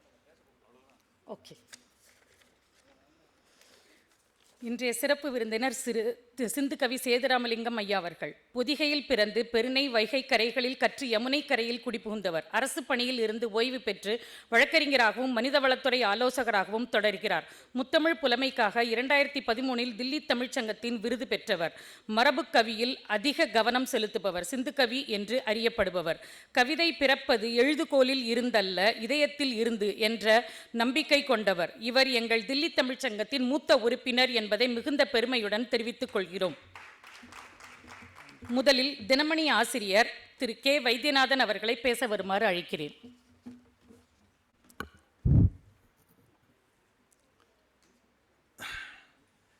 எண்ணிய முடிதல் வேண்டும், நல்லவே எண்ணல் வேண்டும், திண்ணிய நெஞ்சம் வேண்டும், தெளிந்த நல் அறிவு வேண்டும், பண்ணிய பாவம் எல்லாம் பரிதி முன் பனியே போல நன்னிய நின்முன் இங்கே நசித்திடல் வேண்டும் அன்னாய். வாழ்க பாரதி, வெல்க பாரதி. தில்லி தமிழ்ச்சங்கத்தில் புத்தக வெளியீட்டு விழா. தமிழ் புத்தகங்களை தில்லியிலே வெளியிடுவதற்கு இதைவிட சிறந்த இடம் வேறு எதுவும் இருந்துவிட முடியாது. அந்த புத்தகத்தை வெளியிட வந்திருப்பது சாமானியமான ஒருவர் அல்ல. உச்ச நீதிமன்றத்தின் நீதியரசராக வரலாற்று சிறப்புமிக்க பல தீர்ப்புகளை வழங்கியவர் என்பது மட்டுமே அல்ல அவருடைய தனிச்சிறப்பு. கம்பனில் ஆழங்காற்பட்ட புலமை, தமிழ் இலக்கியத்திலே கடலிலே முத்து குளிப்பது போல அவர் முத்து குளித்து தமிழ் குறித்து புதிய விளக்கங்களையும் புதிய பரிமாணங்களையும் எடுத்து இயம்பி இருப்பது ஒன்றல்ல இரண்டல்ல பல நூறுகள். தினமணி நாளிதழில் தமிழுக்கு பல புதிய வார்த்தைகளை தேடித்தந்த பெருமைக்குரியவர். அப்படிப்பட்ட உச்ச நீதிமன்றத்தின் மேனாள் நீதியரசர் திரு ராமசுப்பிரமணியன் அவர்களால் ஒரு புத்தகம் வெளியிடப்படுகிறது என்றால் அதுவே அந்த புத்தகம் குறித்த சிறப்புக்கு எடுத்துக்காட்டு. அந்த புத்தகத்தை எழுதியிருப்பவர் யார் என்று சொன்னால் புலம்பெயர்ந்த தமிழர், ஆஸ்திரேலியாவிலே மூத்த வழக்குரைஞராக இருப்பவர். ஏறத்தாழ 9 புத்தகங்கள் கம்பனை பற்றி மட்டுமே எழுதியிருப்பவர். இதற்கு முன்னால் கம்பன் என்று சொன்னால் கம்பனை அடிப்படையில் 4 பகுதிகளாக பிரிக்க முடியும். வீரம், அறம், காதல், பக்தி. அவற்றில் காதலையும் பக்தியையும் எடுத்துக்கொண்டு கம்பனில் எங்கெங்கே காதல் ரசம் பொங்கி வழிகிறது, எங்கெங்கே பக்தி மேலோங்கி நிற்கிறது என்பவற்றையெல்லாம், அந்த பாடல்களை எல்லாம் ஒவ்வொன்றாக தேடி பிடித்து எடுத்து ரசித்து படித்து முத்துக்கோர்ப்பது போல ஒரு முத்தாரமாக்கி தந்திருக்கிறார் கம்பனில் காதலும் பக்தியும் என்கிற இந்த புத்தகத்தில் முனைவர் சந்திரிகா சுப்பிரமணியன் அவர்கள். அதற்காகவே அவரை எத்தனை பாராட்டினாலும் தகும். இந்த புத்தகத்தை கம்பன் குறித்த பட்டிமன்றத்திற்கு முதலில் அடியெடுத்து வைக்கின்ற ஒவ்வொரு இளம் பேச்சாளர்களும் தங்களது கையேடாக வைத்துக் கொள்ள வேண்டிய ஒன்று. மேற்கோள் காட்டுவதற்கு இதைவிட சிறந்த ஒரு புத்தகம் இருக்க முடியாது. அப்படிப்பட்ட புத்தகத்தை நீதியரசர் வெளியிட அதை தில்லி தமிழ்ச்சங்கத்தின் தலைவர் திரு சக்தி பெருமாளும் செயலர் திரு முகுந்தன் அவர்களும் பெற்றுக்கொண்டிருக்கிறார்கள். இந்த மாமன்றத்திலே நடைபெற்று முடிந்திருக்கின்ற இந்த நிகழ்ச்சி, அதில் எனக்கும் ஒரு வாய்ப்பு தந்து 1-2 வார்த்தைகள் நீங்கள் பேச வேண்டும் என்று சொன்னபோது, கம்பன் குறித்து ஒரு நிகழ்வு அதில் பேசவா என்று கேட்டால் கற்கண்டு வேண்டுமா வேண்டாமா என்று கேட்பது போன்றது. உடனடியாக நான் மறுக்காமல் ஏற்றுக்கொண்டதற்கு அது ஒரு காரணம். நீதியரசர் அவர்கள் மேடை என்று சொன்னால் நான் மேடையில் இருப்பதை விட பார்வையாளராக இருப்பதை ரசிப்பவர். அவரது பேச்சை எத்தனை முறை கேட்டாலும் சரி, ஒவ்வொரு பேச்சிலும் புதிய புதிய பரிமாணங்களை, புதிய புதிய விஷயங்களை, நமக்கு தெரிந்திருக்காத விஷயங்களை எல்லாம் எங்கிருந்து இவருக்கு இத்தனை அறிவு என்று நாம் திகைத்து போகின்ற அளவுக்கு அவருடைய பேச்சாற்றல் நம்மை ஆட்கொண்டு விடும். அவருடைய பேச்சை கேட்பதற்காகவே நான் அவர் கலந்து கொள்ளும் நிகழ்ச்சியில் நீங்களும் கலந்து கொள்கிறீர்களா என்று கேட்டால் நான் அதை மறுப்பதே இல்லை. அதற்கு காரணம் என்னவென்றால் அவரது பேச்சை கேட்க வேண்டும் என்பதற்காகவே நான் அந்த நிகழ்ச்சியை ஏற்றுக்கொள்கிறேன். அது இல்லாமல் நான் கலந்து கொள்ளாத நிகழ்ச்சி என்று சொன்னால் அதற்கு போய் அந்த நிகழ்ச்சியில் கலந்து கொள்வதற்கு நேரமில்லை என்று தட்டிவிட முடியும். ஆனால் கலந்து கொள்கின்ற நிகழ்ச்சி என்று சொல்லும்போது அதை நாம் தட்டாமல் அங்கே போய் இருந்தாக வேண்டும். இருக்கும்போது அந்த பேச்சை கேட்க முடியும் என்கின்ற ஒரு காரணத்தால் அப்படிப்பட்ட நீதியரசர் அவர்களால் இந்த புத்தகம் வெளியிடப்படுகிறது. நீதியரசர் அவர்களால் வாழ்த்தப்படுகிறது. இதற்கு மேலே முனைவர் சந்திரிகா சுப்பிரமணியன் அவர்களுக்கு பெருமையும் பெருமிதமும் தரக்கூடிய ஒன்று இருந்திருக்க முடியாது. அந்த வகையில் வாழ்க வாழ்க வாழ்க வளர்க என்று கூறி விடைபெறுகிறேன். நன்றி, வணக்கம்.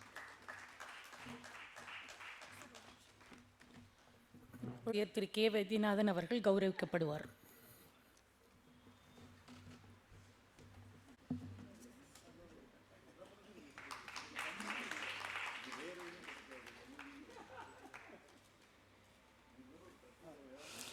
இப்பொழுது மற்றொரு சிறப்பு விருந்தினர் திரு சிந்துக்கவி சேதுராமலிங்க அவர்களை பேச வருமாறு அழைக்கிறேன். வணக்கத்துக்கும் போற்றுதலுக்கும் உரிய மேனாள் நீதியரசர் அவர்களே, மரியாதைக்குரிய தினமணியின் முதன்மை ஆசிரியர் அவர்களே, அரிய 2 நூல்களை ஆக்கி தந்திருக்கும் அயலக தமிழறிஞர் விருது உட்பட ஏராளமான விருதுகளை வாங்கி குவித்திருக்கக்கூடிய முனைவர் பெருமாட்டியவர்களே, தமிழ்ச்சங்கத்தின் தலைவர்களே, செயலர்களே, ஏனைய செயல்மரவர்களே, அறிவுசால் பெரியோர்களே, அன்பு நண்பர்களே, அருமை உடன்பிறப்புகளே, அருமை தாய்மார்களே, இந்த நூலை பார்க்கின்ற வேளையிலே 2 நூல்கள், கம்பனில் காதலும் பக்தியும் என்ற ஒரு நூல், கிளிம்சஸ் ஆஃப் ராமாயணா என்ற ஒரு தமிழ் கவிதைகளை மொழியாக்கமும் ஒலியாக்கமும் செய்த மற்றொரு நூல். அது ஒரு கம்பராமாயணம் ஒரு பார்வை என்று சொல்லலாம். பாலகாண்டத்திலிருந்து யுத்தகாண்டம் வரை உள்ள அனைத்து காண்டங்களிலிருந்து ஆங்காங்கே முக்கியமான நூல்களை எடுத்து முக்கியமான விருத்தங்களை எடுத்து வழங்கியிருக்கின்றார்கள். 10,500 பாடல்களை கொண்ட கம்பராமாயணத்திலிருந்து ஒரு 100-110 பாடல்கள் எடுப்பது என்பதே ஒரு பெரிய சிரமமான வேலை.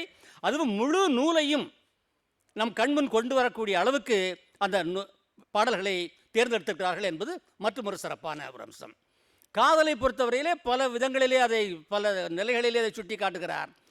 ராமனும் பிராட்டியாரும் கொண்ட காதல், தசரதனும் கைகேயும் கொண்ட காதல், இதெல்லாம் அந்த காப்பியத்தினுடைய திருப்பு முறைகளை உருவாக்கியவை. அது மட்டுமில்லை, ஒருதலை காமர் சொல்றார், ராவணன் பிராட்டியார் மீது கொண்ட காதல், சூர்பனகை ராமன் மேல் கொண்ட காதல் என்பதெல்லாம் பல விதத்தில் சொன்னது பாடல்கள் எடுத்து காட்டுவதோடு, குறிப்பாக மிகவும் முக்கியமான ஒரு அம்சமாக எனக்கு பட்டது, காதல் என்ற சொல் எத்தனை பொருள்களில் எந்தெந்த இடங்களில் கையாளப்பட்டிருக்கின்றது என்ற பாடல்களை எடுத்து. காதல் என்றால் கருணை என்று சொல்லலாம். காதல் என்பது குடும்பத்தின் மீது வைத்துக்கூடிய அபிமானத்தை சொல்லலாம். காதல் என்ற சொல்லின் வாயிலாக நாம் சகோதரத்துவத்தை காட்ட முடியும். என்ற பல பொருள்களிலே காதல் என்ற சொல்லை எங்கெங்கே பயன்படுத்தி இருக்கின்றார் என்ற பாடல்களை எடுத்தாண்டிருப்பது மிகவும் பெருமைக்குரிய விஷயமாக இருந்தது. மொத்தத்தில் பார்க்கும் பொழுது பக்தியை பொறுத்தவரையிலே சொல்ல வேண்டிய அவசியமே இல்லை. பக்திக்காக எழுதப்பட்ட நூல் கம்பராமாயணம். இதில் குறிப்பாக பார்த்தோம் என்றால் எனக்கு பட்டது, இந்த நூல் கம்பராமாயணத்திற்கான என்ற காலத்தை வென்ற கம்பனின் காப்பியம் என்ற கருவூலத்தை திறப்பதற்கான ஒரு திறவுகோல் என்று பட்டது. ஆங்காங்கே இவர்கள் எடுத்திருக்கக்கூடிய நூல்களை பாடல்களை பார்க்கும் பொழுது, இந்த பாடலின் பின்பும் முன்பும் இருக்கக்கூடிய இதனோடு தொடர்பு உள்ளக்கூடிய இந்த பாடலுக்கு வித்தாக அமைந்திருக்கக்கூடிய ஏனைய பாடல்களை பற்றிய ஒரு நினைவு நமக்கு தூண்டுகிறது. அதை கற்று அதை பற்றி தேர்வு கொள்ள வேண்டும் என்கிற ஒரு ஆவலையும் ஏற்படுத்துகின்றது. சான்றாக பாருங்கள், பக்திக்காக அவர் சொல்லக்கூடிய ஒரு பாடல், 2 நூல்களிலும் இடம்பெற்றிருக்கக்கூடிய ஒரு பாடல், ஏவுகூர் வாளியால் எய்துநாய் எடியனேன் ஆவிபோம் வேலைவாய் அறிவுதன் தருடினாய். வாலி பாடுவது, வாலிஜி கடைசியில் ராமனுடைய அம்பு பாய்ந்த உயிரோட போகிற நேரத்தில் சொல்கிறாரு, ஏவுகூர் வாளியால் எய்துநாய், வாளி என்றால் அம்பு, ஏவுகூர் வாளியால் எய்துநாய் அடியனேன் ஆவிபோம் வேலைவாய் அறிவுதன் தருளினாய். மூவர் நீ, முதல்வன் நீ, முற்றும் நீ, மற்றும் நீ, பாவம் நீ, தர்மம் நீ, பகையும் நீ, உறவும் நீ, எல்லாமே நீதான் சொல்லுகிறார். சற்று ஊன்றி பார்க்க வேண்டும். அறிவு தந்து அருளுனா என்று அந்த அறிவு வருவதற்கு முன்னால் என்ன அவருக்கு அறியாமை இருந்ததா? ஆமாம், இருந்தது. அந்த அறியாமை தான் பல எம்ப பிடிச்சு பார்க்குறாரு. ராமனா நம்பியில் அம்பு விட்டுருக்கிறான் என்று சொல்லி ராமனோடு அவர் இழித்துரைக்கின்றார், பழித்துரைக்கின்றார், ஏளனம் செய்கின்றார், எதிர்வாதம் செய்கின்றார். ஏராளமான பாடல்கள், சுமார் 45 பாடல்கள் ராமனும் வாலியும் அந்த பரிமாறிக்கொண்ட வாரம் எதிர்வாதம். என்னவெல்லாம் சொல்லுகிறார் தெரியுமா? இப்படி யாராவது சொல்லி கேட்டிருக்கீங்களா? நீ எல்லாம் அந்த தகப்பனுக்கு பிள்ளையா என்று கேட்டிருப்போம். வாலி கேட்கிற, நீ எல்லாம் பரதனுக்கு அண்ணனா அப்படின்னு சொல்லி கேட்கிறார். பார்த்துக்க எந்த அளவுக்கு அவர் வேறு எவ்வளோ கோபம் இருந்தது அப்படிலாம் கேட்டு சொல்லுவார் பாருங்க. நீ எல்லாம் பரதனுக்கு அண்ணனா பிறந்தியாக்கும். அது மட்டும் இல்லை, அவருடைய வாதங்களை பார்க்கும் பொழுது ரொம்ப அருமையாக கேட்டார். ஒரு இடத்துல, வீரம் அன்று விதி என்று மேமையின் வாரம் அன்று நின் மண்ணினுக்கு என் உடல் பாரம் அன்று பகை என்று பண்பழிந்து ஈரமின்றி என்று செய்தவாரோ. அதில் பாருங்க, ரொம்ப குறிப்பா வீரம் இல்லை விதி இல்லைங்கிறதெல்லாம் ஒரு பக்கம் இருக்கட்டும், நின் மண்ணினுக்கு என் உடல் பாரம் என்று பகை என்று சொல்றாரு. சட்ட ரீதியாக அவர் வாதம் செய்கிறார். சாதாரண சட்டம் இல்லை, சர்வதேச சட்டத்தின் ரீதியாக வாதம் செய்வதாக தெரிகிறது. ஒரு கொலையை எப்பொழுது நியாயப்படுத்தலாம்? அரசாங்கம் கொலை மரண தண்டனை கொடுக்கலாம். அது இல்லை. ஏன்? நின் மண்ணினுக்கு என் உடல் பாரம் என்று. அப்புறம் எப்படி கொண்ட நீ என்ன? நான் உன்னுடைய இறையாண்மைக்குள்ள வரவில்லை. ஆனால் பைங்கூழ் களை கட்டுறது நேர்ந்து சொன்னேன், கொலையர் கொடியாரை வேந்துருத்த பைங்கூழ் களை கட்டுறது நேர்ந்து சொல்லி திருக்குறள் சொல்கிறார். அந்த மாதிரி ஒரு அரசனுக்கு கொடியவர்களை என்ன சொல்கிறது, மரண தண்டனை கொடுக்கலாம். ஆனால் நீ எப்படி என்ன கொடுக்க முடியும்? நான் உன்னுடைய குடிமகன் இல்லையே. நின் மண்ணினுக்கு என் உடல் பாரம் என்று. அதுக்கு மேலே கேட்குறாரு. சரி, இன்னொரு இடத்துல எப்போ கொலை செய்யலாம்? 2 இறையாண்மை உள்ள நாடுகள் போரிட்டால் அங்கே பகைனை கொல்லலாம். ஆமாம், அதுக்கு மேலே சொல்கிறாரு பகை என்று. நம்ம 2 பேருக்கு என்ன பகை சொல்லு? பிறகு நீ என்ன எப்படி கொண்ட? இப்படியெல்லாம் பேசிய பிறகுதான் அவர் இலக்குவன் இயம்பொருட்டான் சொல்றாரு. அவரை அமைய கேட்ட அரிகுலத்தரசும் மாண்ட செவியோய் அணையவே ஆக. சரி, நீ சொல்றபடியே இருக்கட்டும்ப்பா. 2 பேரும் வாதம் செய்வோம். சரி ராமா, நீ சொல்கிறபடியே இருக்கட்டும். வெவ்விய புளிஞர் என்ன விலங்கிய மறைந்து வில்லால் எவ்வியதென்னை, நீ என் நேருக்கு நேரம் இதில் கொண்டிருக்கணும். அப்படி நான் தப்பு பண்ணேன்னு சொன்னேன், எனக்கு தண்டனை கொடுக்கன்னு சொல்லுங்க. நேரில் வந்து என் கொள்ளல, மறைஞ்சு நினைவு கொண்டேன் என்று இவர் கேட்க இலக்கியவன் ஏம்பலுற்றான். அந்த பதிலுக்கு பிறகுதான் இவர் சொல்லுகிறார், தாயென உயிர்க்கு நல்கி தருமமும் தகவும் சால்வும் நீ என நின்ற நம்பி நிறையின் நீ நோர்க்கும் நேன்மை நாயன நின்ற எம்மால் நவையற உணரலாமே தீயென பொருத்தி என்றான் சிறியன சிந்தியாதான்.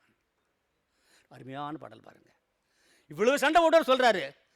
ஆமாம், நான் யாரு? நான் ஒரு நாய். செல்லங்களை வளர்ப்பவர்கள் சிறந்து கொள்ளக்கூடாது. இலக்கிய மரபு நாய் என்பது குறைச்சலாக பாடுறது. தாயென உயிர்க்கு நல்கி தருமமும் தகவும் நெடுநிலைமையும் சால்வும் நற்பண்புகளும் நீ என நின்ற நம்பி இதற்கெல்லாம் உருவமாக நிற்கிறே நீ, உன்னை போய் நான் மதிப்பீடு செய்வதா?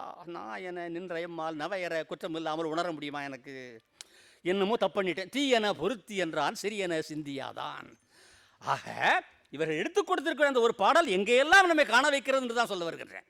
ஏவுகூர் வாளியால் எய்தினாய் அடினே என்று அந்த 2 நூல்களை அவர் சொல்லியிருக்கின்ற பாடலை பார்க்கும் பொழுது எங்கெல்லாம் நம்முடைய சிந்தனையை கொண்டு செல்கிறார் என்று பார்க்கின்றேன். அந்த இவ்வளவு வாதம் செய்த வாலி சிறியன சிந்தியாதான் தீயன பொருத்தியன மன்னிப்பு எதுக்கு கேட்கான்? அது ரொம்ப ஆழமான ஒரு இதை பற்றி ஒரு நூலே வெளியாக இருக்கிறது. சிறியன சிந்தியாதான் அப்படின்னு ஒரு அறிஞர் நூல் எழுதியிருக்கிறார். வாலி தான் செய்து தவறு என்று ஒத்துக்கொள்கிறான். என்ன தவறு செஞ்சான்? சரி, அந்த நூலை பற்றி பேசுறதுக்கு இப்போ நேரம் இல்லை. அப்படியெல்லாம் ஆய்வுக்கு இடமுள்ள பாடல்களை தேர்ந்தெடுத்து கொடுத்திருக்கிறார் என்று தான் சொல்ல வருகின்றேன். பாருங்க, ஒரு பாடலை பார்க்கும் பொழுது அது பல கோணங்களிலிருந்து நமக்கு பார்க்க தோன்றுகிறது. நம்ம நல்லா தெரிஞ்ச பாடல் தான், எல்லாருமே ஆரம்ப காலத்திலே படித்த பாடல். ஆழிசூர் உலகமெல்லாம் பரதனையாளனி போய் புலிவங்கான் தாளிரும் சடைகள் தாங்கி தாங்கிரும் தவமேற்கொண்டு புலிவங்கானம் நண்ணி புண்ணிய துறைகளாடி 7 ஆண்டில் வாயன் ஏம்புனன் அரசன் என்றான். அதை கூட அறிஞர்களுக்குள்ள கருத்து வேறுபாடு உண்டு. அது உண்டு. இந்த பிரதிபேதம்னு சொல்லுவாங்க. எந்த ஏட்டுச்சுவடியை பார்த்து எழுதுறவங்களுக்கு தகுந்தாக்கில் வார்த்தைகள் மாறி வரும். இது வாசுவ மாணிக்கனான்னு தமிழறிஞர் சொல்கிறார் ஒரு இடத்துல. இயம்பினன் அரசன்னு சொல்லணும், ஏவினன் அரசன்னு சொல்லணுமா? சில நூல்களில் சில எழுத்துச்சுவடிகளில் இயம்பினன்கிற வார்த்தை இருக்குது, சில ஏட்டுச்சுவடிகளில் ஏவினான்கிற வார்த்தை இருக்குது. எது சரியான சொல் அப்படின்னு சொல்லிட்டு நான் ஆரம்ப காலத்தை படிக்கும்போது இயம்பினன்கே படிச்சுட்டேன். அப்புறம் தான் வாசிப்பு மாணிக்கனாருடைய அந்த கவிதையை பார்க்கும்போது தெரிஞ்சது. அவர் சொல்கிறார், இயம்பினன் என்பதை விட ஏவினான் அப்படிங்கிறதான் சரியான வார்த்தை அப்படின்னு சொல்லி அவர் தர்க்க ரீதியாக சொல்கிறார். இருக்கட்டும் ஒரு பக்கம். அதில் பாருங்கள், இந்த பாடல் எல்லாம் படித்த பாடல் தான். 2 முக்கியமான கருத்துக்களை பாருங்கள். அதை 14 ஆண்டு வனவாசம்னு சொல்லி 7 ஆண்டு. அது என்ன 7 ஆண்டு? அதுதான் தாய்மார்களுடைய பாருங்கள். ஒரே ஒரு 2 உருண்டை சாப்பிட்றாங்க. 2 உருண்டை, அப்புறம் 2 இன்னொரு 2 சாப்பிடு இப்படிம்பாங்க. ஏன்னா அந்த பிள்ளைக்கு 10 உருண்டை சாப்பிடுன்னு சொன்னால் மாட்டேன்னு சொல்லுவோம். அதனால் அப்படி கொஞ்சம் கொஞ்சமாக ஊட்டி பழக்கம் இருக்கிற மாதிரியே 14 ஆண்டுன்னு சொன்னால் ஆன்னு சொல்லிடக்கூடாது. 7 அதோடு இன்னொரு 7 என்று சொல்லுகிறாள். 7 ஆண்டில் வான்னு அந்த அதனுடைய வலிமையை, அதனுடைய தாக்கத்தை ரொம்ப குறைத்து காட்டுவதற்காக 7 ஆண்டுன்னு சொன்னான். சரி, இருக்கட்டும். இன்னொரு முக்கியமான விஷயத்தை பாருங்கள். அது என்ன பரதனே ஆள? அழிசூழ் உலகமெல்லாம் பரதன் ஆளேன்னு சொன்னால் பத்தாதா? பரதன் ஏ பரதன் பின்னு இதாக இருக்கா என்ன? ஆழிசூழ் உலகமெல்லாம் பரதனே ஆள நீ போய். அருமை நண்பர்களே, தமிழில் அந்த அம்மா பேசும்போது ரொம்ப சந்தோஷமாக கேட்டுக்கிட்டு இருந்தேன். அம்மா ஸ்ரீ கிருஷ்ண கிருபா இல்லைம்மா? சந்தோஷம். ரொம்ப அருமையான 3000 ஆண்டுகளுக்கு முன்னால் நம்ம தொல்காப்பியத்தில் ஏ என்ற எழுத்தை 5 விதமாக பயன்படுத்தலாம்னு சொல்லியிருக்கான். பார்த்துங்க. தேற்றம், வினாவே, பிரிநிலை, எண்ணே, ஈற்றசை, இவ் 5 ஏகாரமே. ஏங்கிற எழுத்தை 5 விதமாக பயன்படுத்தலாம் அப்படிங்கிறதுக்கு இலக்கணம் சொல்லிட்டு போகிறான். பார்த்துங்க. அதில் பிரிநிலை ஏகாரம் பரதனே ஆழ. ஏன்னா ஆஹா, இந்த இடமெல்லாம் பரதனுக்கு அந்த ஓரத்தில் கொஞ்சோண்டு ஏரியா இன்னொருத்தனுக்கு கொடுப்போம். பேச்சியே கிடையாது. பரதனே ஆள. ஓஹோஹோஹோ. வருவாய்த்துறை, உள்துறை, அப்புறம் அது என்னங்க பாதுகாப்புத்துறை, இந்த மாதிரி முக்கியமான துறைகளெல்லாம் பரதம் வச்சுட்டு இது சும்மா சாதாரணமான பேச்சியே கிடையாது. பரதனே ஆள, வேற ஒருத்தம் கிட்டத்தில் வரக்கூடாது என்பதை தான் அந்த பிரிநிலை ஏகாரம் என்று சொல்லுவாங்க. வேற யாருக்கு டு த எக்ஸ்க்ளூஷன் ஆஃப் அதர்ஸ்னு சொல்லிட்டு அந்த மாதிரி தான் பரதனே ஆளன்னு சொல்லி சொன்னாங்க அவங்க. அம்மையார் தன்னுடைய முனைவர் பெருமாட்டி அவர்கள் தன்னுடைய நூலிலே மேற்கோள் காட்டியிருக்கக்கூடிய ஒரு பாடல் பார்த்த உடனே நினைவுக்கு வந்தது. இதை பார்க்கும் பொழுது நமக்கு எல்லாம் படிக்க வேண்டும் என்கிற ஆர்வத்தை தூண்டுகிறது என்பதற்காக சொல்ல வந்தேன். இதுக்கு அடுத்த பாடலும் பலருக்கும் தெரிஞ்சது தான்.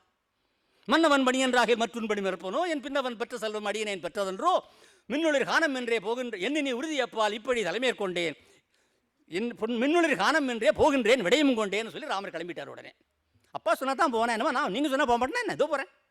என் பின்னவன் பெற்ற அதில் இந்த பாடலில் பாருங்க ரொம்ப அருமையான 2 பொருள்களை சொல்லுவாங்க. ஒன்று, அம்மா எங்கே போச்சோன்னா பூலிவங்கானம் நன்னி, மவனை புழுதி இருக்கிற அந்த சுடுற காட்டுக்கு போனி 14 வருஷம், அதான் அம்மா சொன்னது. மகன் என்ன சொல்கிறாரு, மின்னொளிர் காணம் என்றே போகின்றேன். அதாங்க ஒரு தண்டனையை சவாலாக அல்ல வரமாக ஏற்றுக்கொண்டு செயல்படுகிறதுங்கிறது தான் பெரிய மனிதர்களுடைய நினைப்பு. அதுதான் மேலாண்மையினுடைய ஒரு உச்சகட்டம். நீ எனக்கு இதை தண்டனையாக கொடுத்தாய், நான் இதை ஒரு வாய்ப்பாக பயன்படுத்திக் கொள்கிறேன். நீ சொன்னது மின்னொளிர் புலிவங்கானம், நான் எடுத்துக்கொண்டது மின்னொளிர் காணம். அதே பிள்ளைக்கிட்ட பின்னால் இலக்கணோட சொல்கிற நன்னெடுங்கானம் போந்தான் நாமமோ ராமன் என்பான்னு சொல்வார். அது ஒரு பக்கம் இருக்கட்டும். ஆக நாம் எப்படி காணம் தான், காடு தான், எப்படி பார்க்கிறோம் என்பதை பொறுத்தது. அதை விட ரொம்ப ஆழமான ஒரு பொருள் இந்த பாடல் படிக்கும்போது எனக்கு 15 வயசு இருக்கும். பல வருடங்களாக நினைத்து கொண்டதெல்லாம் தம்பிக்கு இருந்தானே எனக்கு இருந்தானே என்ற பொருள் தான். என்ன சொல்கிறது, என் பின்னவன் பெற்ற செல்வம் அடியனேன் பெற்றதென்றோ. அப்பா ஓய்வு பெற்ற உடனே ஸ்கூட்டரை தம்பிகிட்ட கொடுத்துட்டாங்க. அம்மா கொஞ்சம் என்கிட்ட வந்து, தம்பிக்கு கொடுத்துட்டாங்க உனக்கு கொடுக்கலன்னு வருத்தப்படாதா, தம்பிக்கு டூர் டியூட்டி. இல்லைம்மா என்னம்மா சொல்கிறேன் நீ, இதெல்லாம் ஒரு வேச்சா, தம்பிகிட்ட இருந்தானே எங்கிட்ட இருந்தானே, இதுதான் எல்லாரும் சொல்லுவோம். அந்த மாதிரி தான் சொல்கிறாரு, நினச்சிக்கிட்டு இருந்தேன் பல வருடங்களாக. பிறகுதான் ஒரு அறிஞர் சொன்னார்பாங்க, இதில் மறைந்திருக்க பொருள் இன்னும் இருக்குயா. என்ன, என் பின் அவன் பெற்ற செல்வம் அடியனேன் பெற்றது. நான் ஏற்கனவே எல்லாம் அனுபவிச்சிட்டம்மா. பட்டத்து இளவரசன்னு சொல்லி அதற்கான பிரகடனமாகி நாட்டு மக்களெல்லாம் கொண்டாடிட்டாங்க. அது என்ன, என் பின் அவன் பெற்ற செல்வம் நான் ஏற்கனவே அனுபவிச்சிட்டேன், அதனால் எனக்கு ஒன்றும் பெருசாக நான் இழப்பு இல்லைன்னு சொல்கிறது ஒரு பக்கம். இன்னொரு பொருள், ஆழமான பொருள் மட்டுமல்ல குரூரமான பொருள் என்று சொல்லுவார்கள். எப்படிமா, காட்டு போகணுமா 14 வருஷம் தாளரும் சடைகள் தாங்கி தாங்கரும் தவமேற்கொண்டு துறவு வாழ்க்கை வாழணும். இந்த பஞ்சனையும் பால் உணவும் பட்டுமத்தையும் கிடையாது எனக்கு. அந்த வாழ்க்கை 14 வருஷம் வாழணும்.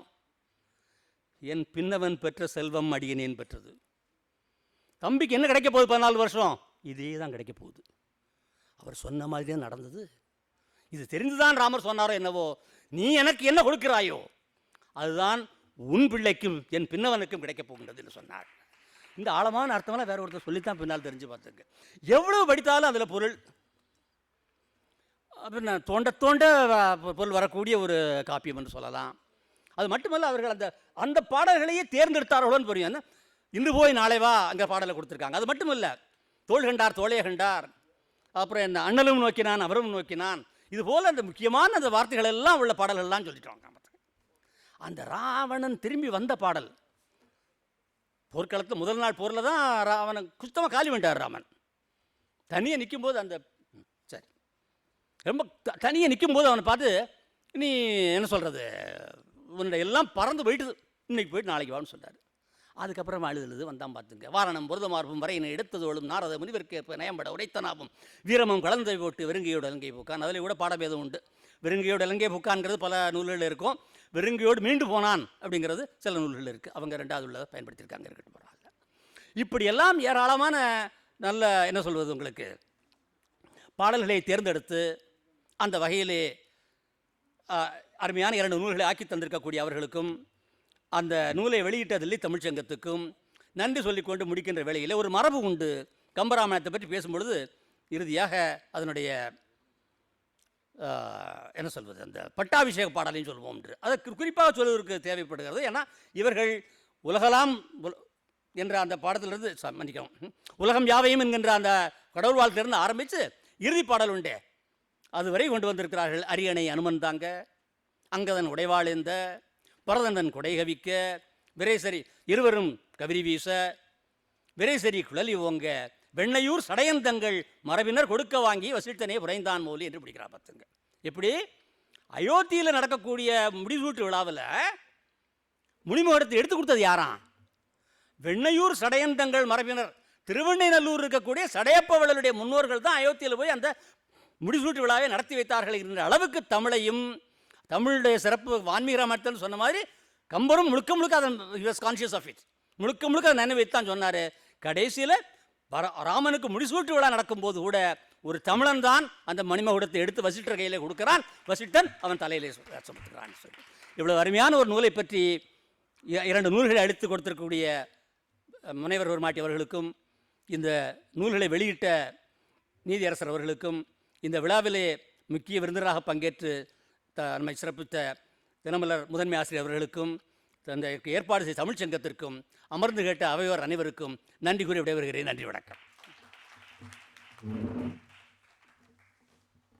சிறப்பு விருந்தினர் ஐயா சிந்துகவி சேதுராமலிங்கம் ஐயா அவர்கள் கௌரவிக்கப்படுவார். கௌரவிக்குமாறு துணை ஆசிரியர் அவர்கள் கௌரவிப்பார்.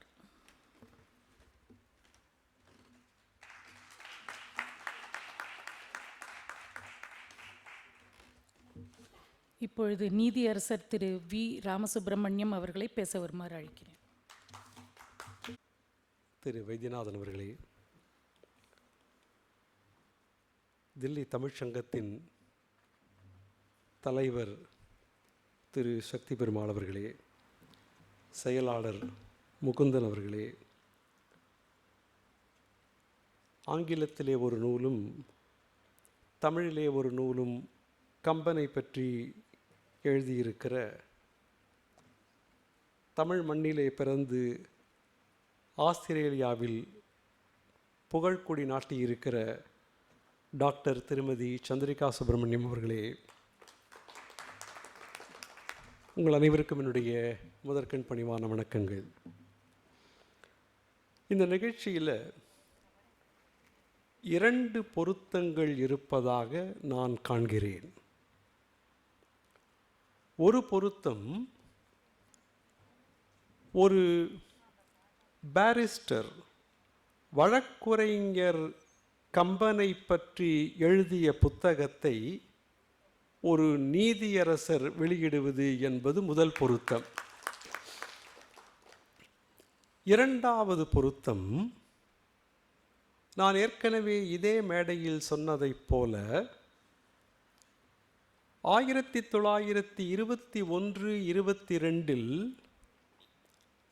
சிறையில் இருக்கிற போது வாவேசு ஐயர் அவர்கள் கம்பனை பற்றி கம்பராமாயணம் எ ஸ்டடி என்கிற நூலை எழுதி கம்பனில் கிட்டத்தட்ட 4000 பாடல்களை ஆங்கிலத்திலே பாடல்களாகவே மொழிபெயர்த்த வாவேசு ஐயர் அவர்களுடைய நூல் அவர் எழுதிய பிறகு 29 ஆண்டுகளுக்கு பிறகு டெல்லி தமிழ்ச்சங்கத்தினாலே வெளியிடப்பட்டது. அப்போ கம்பனை பற்றி ஆங்கிலத்திலே எழுதப்படுகிற நூல் எதுவாக இருந்தாலும் 1950 இருந்து 2024 வரை அதில் டெல்லி தமிழ்ச்சங்கத்தின் பங்கு இருக்கும் என்பது இரண்டாவது பொருத்தமாக நான் காண்கிறேன்.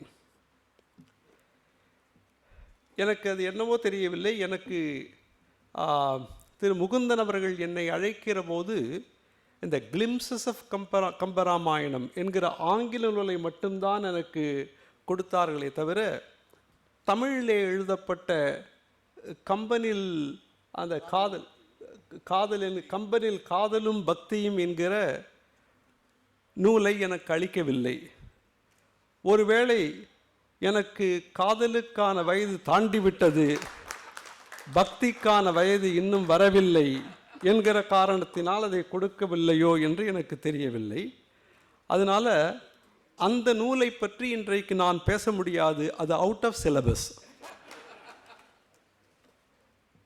இந்த கிளிம்சஸ் ஆஃப் கம்பராமாயணம் என்கிற டாக்டர் சந்திரிகா சுப்பிரமணியம் அவர்கள் எப்பொழுதுமே ஒரு நூலை வெளியிட்டால் அந்த நூலையும் நூலாசிரியரை பற்றியும் அதிகமாக பேச வேண்டுமே தவிர, இல்லையா? அதனால் நான் நூலை பற்றி நானும் நூலாசிரியரை பற்றியும் முக்கியமாக பேச வேண்டும். இந்த நூலை பார்த்த உடனேயே நான் உடனேயே முகுந்தன் அவர்களிடம் சொன்னேன், இந்த அட்டைப்படம் ரொம்ப அற்புதம் என்று சொன்னேன். முதல்ல ஒரு நூலுக்கான பல இலக்கணங்கள் பெரியோர்களாலே வரையறுக்கப்பட்டிருக்கின்றன. அந்த நூலை பார்க்கிற போதே இப்போ நீங்கள் பாருங்கள், அதில் ராமனும் சீதையும் இலக்குவனும் இருப்பதை போன்ற இந்த 3 பேரும் இல்லாமல் ராமர் தனியாக இருந்து ஒரு படத்தை நீங்கள் பார்க்க முடியாது. கூடுமானவரை ராமர், சீதை, இலக்குவன், அனுமன், அல்லது குறைந்தபட்சம் ராமர், சீதை, இலக்குவன். இந்த ஒரு அற்புதமான சிற்பத்தை இது எங்கிருந்து எடுத்தது என்று கேட்டேன். அவர்கள் சொன்னார்கள் கும்பகோணம் ராமசாமி கோயிலில் எடுத்தது என்று சொன்னார்கள். இல்லையா? அது மூன்றாவது பொருத்தம். காரணம், நான் கும்பகோணம்காரன். ரொம்ப அதாவது நீங்கள் கை தேர்ந்த கலைஞர்களாக இருந்தால்தான், நீங்கள் நூலாசிரியராக இருந்தால் கூட அட்டைப்படம் வடிவமைப்பதிலே இருந்து அதில் எழுத்துக்கள் எப்படி இடம்பெற வேண்டும் என்பது வரை நீங்கள் தேர்வு செய்வதிலே இருந்து நீங்கள் ஒரு கலைஞனா இல்லையா என்பதை கண்டுபிடிக்க முடியும். அப்படி அவர்கள் ரொம்ப நுணுக்கமாக இந்த சிற்பத்தின் புகைப்படத்தை எடுத்து அட்டையில் போட்டது ரொம்ப அற்புதமாக அமைந்திருக்கிறது. இன்னொன்று, இப்போ இந்த நூலினுடைய சிறப்பு என்ன என்று சொன்னால், கம்பனுடைய காப்பியத்தின் 6 காண்டங்களையும் எடுத்துக்கொண்டு அந்த காண்டங்களிலே ஒரு சில பாடல்களை தேர்ந்தெடுத்து கொண்டு அந்த பாடல்களை என்ன செய்திருக்கிறார்கள் திருமதி டாக்டர் சந்திரிகா சுப்பிரமணியம் அவர்கள், அந்த பாடலுடைய டிரான்ஸ்லிட்டரேஷன், அதாவது அதை ஆங்கிலத்திலேயே அந்த தமிழ் எழுத்தை ஆங்கில வடிவமைப்பிலே கொடுப்பது, அதன் பிறகு அந்த பாடலினுடைய தமிழ் பொருள், அதன் பிறகு அந்த பாடலினுடைய ஆங்கிலத்தின் பொருள் சுருக்கம், பொருள் அல்ல பொருள் சுருக்கம், அதன் பிறகு அந்த பாடலின் ஆங்கில மொழியாக்கம் கவிதை வடிவிலே, இப்படி 5 விதமாக இந்த பாடல்களை அவர்கள் அணுகியிருக்கிறார்கள். அதுதான் எனக்கு ரொம்ப பிடித்திருந்தது. காரணம், மொழிபெயர்க்கிற போது பல நேரங்களில் தாய்மொழியை கொண்டவர்கள் மட்டும் படிப்பது போல ஒரு சில மொழிபெயர்ப்புகள் அமையும். எந்த மொழியிலே மொழிபெயர்க்கப்பட்டதோ அந்த மொழி தெரிந்தவர்கள் மட்டும் படிப்பது போல இன்னொரு சில மொழிபெயர்ப்புகள் அமையும். ஆனால் இந்த 2 மொழிகளை தெரிந்து, அல்லது இந்த 2 மொழிகளிலே ஒன்றுதான் தெரியும் ஒன்று தெரியாது என்று 3 விதமான மக்களும் பயன்படும்படியாக இந்த நூல் அமைந்திருப்பது இந்த நூலுடைய தனிச்சிறப்பு.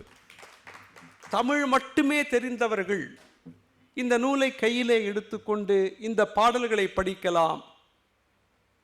தமிழ் சுமாராக தெரிந்தவர்கள், இப்போ நாமெல்லாம் அந்த கேட்டகரியில் தான் வருவோம் இல்லையா?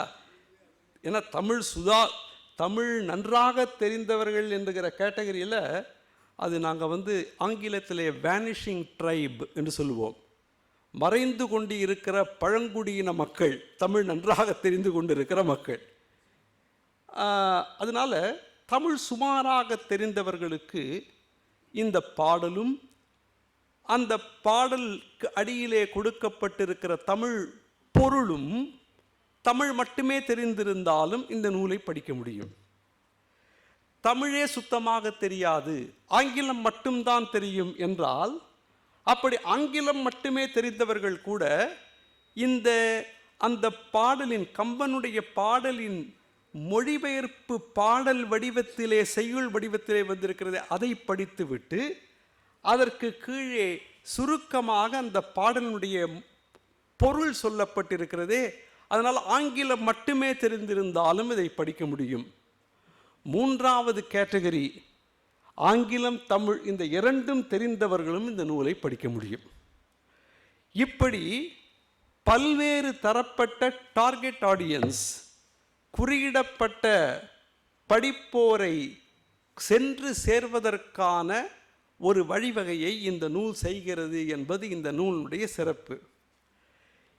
ஏன் தமிழ் தெரியாதவர்களுக்கும் இதை கொண்டு போய் சேர்க்க வேண்டும் என்று நீங்கள் எண்ணி பார்க்கலாம்.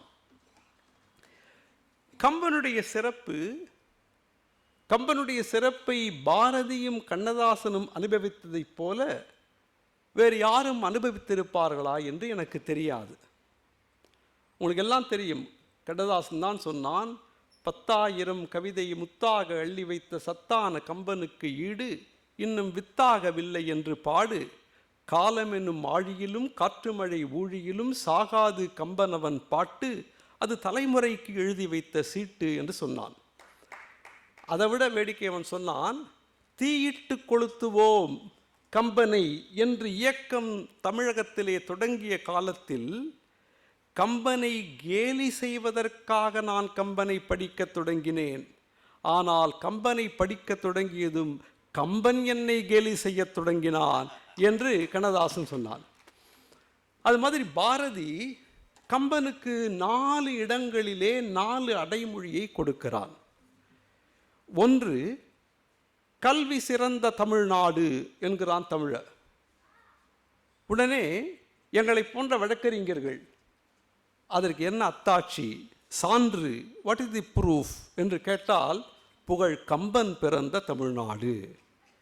அப்போ கம்பன் பிறந்த தமிழ்நாடு என்பது இந்த தமிழ்நாடு கல்வியிலே சிறந்த தமிழ்நாடு என்பதற்கான சான்று என்று முதல்ல. இரண்டாவது பதிவு, யாமறிந்த புலவரிலே கம்பனை போல் வள்ளுவன் போல் இளங்கோவை போல் பூமிதனில் யங்கனுமே பிறந்ததில்லை. அதோடு நிறுத்தலை.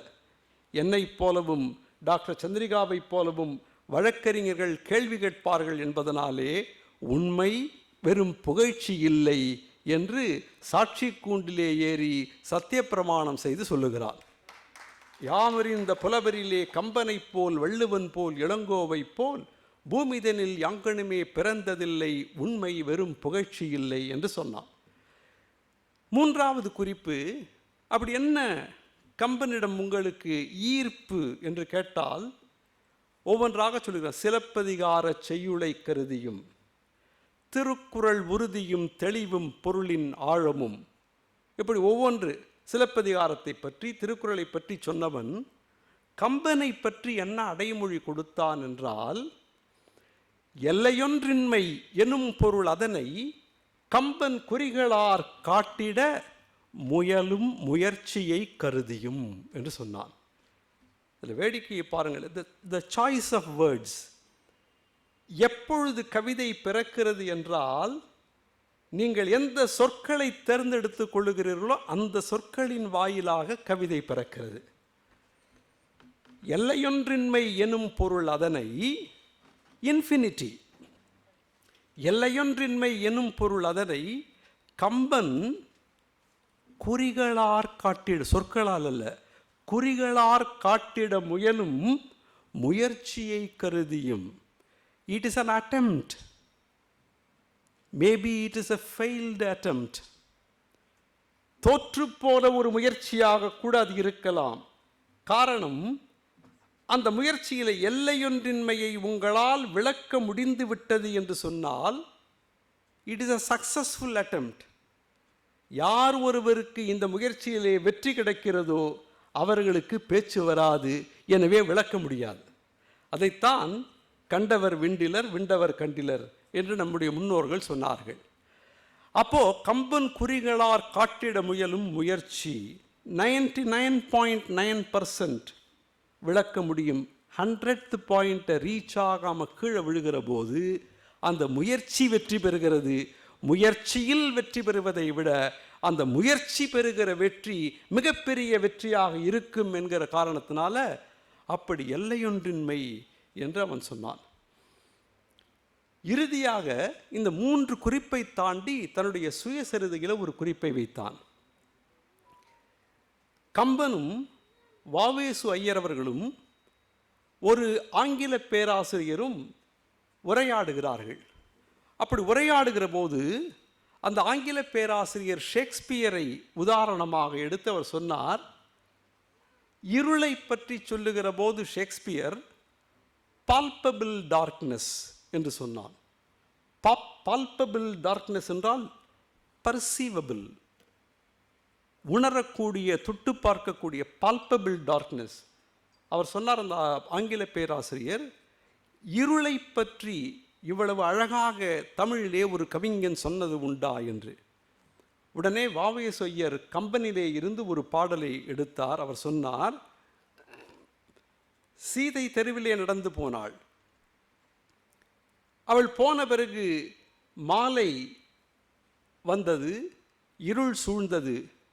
அந்த இருள் எப்படி இருக்கிறது என்பதை சீதையின் வாயிலாக கம்பன் சொல்லுகிறான். எப்படி சொன்னான்? ஆலம் உலகில் பறந்ததுவோ, ஆலகால விஷம் இந்த உலகத்திலே பறந்து விட்டதோ, ஆழி கிளர்ந்ததுவோ, கடல் பொங்கி எழுந்து இந்த உடலை இந்த உலகத்தை மூடிவிட்டதோ, ஆலம் உலகில் பறந்ததுவோ, ஆழி கிளர்ந்ததுவோ, அவர்தம் நீல நிறத்தை எல்லோரும் நினைக்க, ராமனுடைய நீல நிறத்தை எல்லோரும் நினைத்த காரணத்தினாலே இந்த உலகமே நீலமாக மாறிவிட்டதோ. எவ்வளவு பெரிய உளவியல் உண்மையை கம்பன் சொல்லுகிறான் பாருங்கள். நீங்கள் எதை நினைக்கிறீர்களோ அது விளைகிறது. அவர்தம் நீல நிறத்தை எல்லோரும் நினைக்க அதுவாய் விளைந்ததுவோ. அது மட்டும் இல்லை, அதுக்கு மேலே ஒரு படி போய் இந்த இருட்டு எப்படி இருக்கிறது என்றால், காலன் நிறத்தை, யமனுடைய நிறம் கருப்பு, அதனால தான் நம்மால் கண்டுபிடிக்க முடிவதில்லை. யமன் நல்ல சிவப்பாக வந்தான்னாக்கா அவன் வீட்டுக்கிட்ட வரும்போதே நமக்கு தெரிந்து விடும். யமனுடைய நிறம் கருப்பு. காலன் நிறத்தை, அவனுடைய நிறமே கருப்பு. அதை என்ன சொல்லுகிறான் கம்பன்? காலன் நிறத்தை அஞ்சனத்தில் குழைத்து, மையில குழைக்கிறார்கள். அவனுடைய காலன் நிறத்தை அஞ்சனத்தில் குழைத்து இந்த உலகின் மேலும் கீழும் மெழுகியதோய். அந்த காலனுடைய நிறத்தை எடுத்து மையில தோய்த்து அதில் வரக்கூடிய கருப்பாக வரக்கூடிய சாந்தை இந்த உலகத்தின் மூராக தடவி விட்டால் எவ்வளவு பெரிய இருள் வருமோ அவ்வளவு பெரிய இருள் வந்திருக்கிறதே.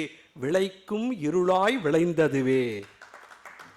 இந்த பாடலை வாவேசு ஐயர் அவர்கள் அந்த ஆங்கில பேராசிரியருக்கு சொல்லிவிட்டு, பால்பபிள் டார்க்னஸ் என்று சொன்ன ஷேக்ஸ்பியரை உங்களுக்கு தெரிந்திருக்கிறது, ஒரே இருளை பற்றி இவ்வளவு அற்புதமாக பேசிய கம்பனை பற்றி உங்களுக்கு தெரியவில்லையே என்று வாவேசு ஐயர் கேட்டவுடனே அதை கேட்டு பொங்கி எழுந்த பாரதிதான் அப்பொழுது பாடினான். கம்பன் என்றொரு மானுடன் வாழ்ந்ததும், காளிதாசன் கவிதை புனைந்ததும், உம்பர் வானத்து கோளையும் மீனையும் ஓர்ந்தளந்ததோர் பாஸ்கரன் மாட்சியும், நம்பர் அருந்திரளோடு ஒரு பாணினி ஞால மீதில் இலக்கணம் தந்ததும், இம்பர் வாழ்வின் இறுதி கண்டு உண்மையின் இயல்புணர்த்திய சங்கரன் ஏற்றமும், சேரன் தம்பி சிலம்பை இசைத்ததும், தெய்வ வள்ளுவன் வான்மறை தந்ததும், பாரில் நல்லிசை பாண்டிய சோழர்கள் பாரளித்ததும், தர்மம் வளர்த்ததும், அன்னையாவும் அறிந்திலார் பாரதத்து ஆங்கிலம் பயில் பள்ளியுட்போகுனர், என்ன கூறி மற்ற எங்கன் உணர்த்துவேன், இங்கு இவர்க்கு எனது உள்ளம் எரிகுவதே என்று பாரதி பாடினான். அப்படி கிட்டத்தட்ட 9ஆம் நூற்றாண்டிலே இப்படிப்பட்ட ஒரு காப்பியத்தை எழுதிவிட்டு போன ஒரு கம்பனை ராவணனுடைய மண், அப்படி சொல்லலாமா, ராவணனுடைய மண்ணிலே தோன்றி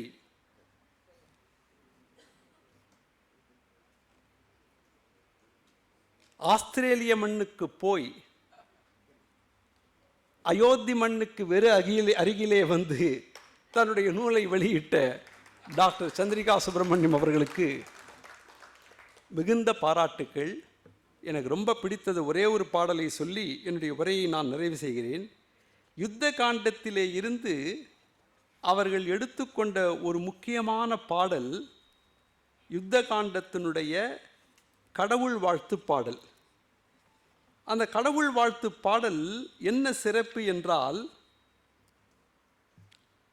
இறைமை என்பதை பற்றி கம்பன் விளக்கம் சொல்ல வந்த பாடல் அந்த இறை வணக்க பாடல், கடவுள் வாழ்த்து பாடல்.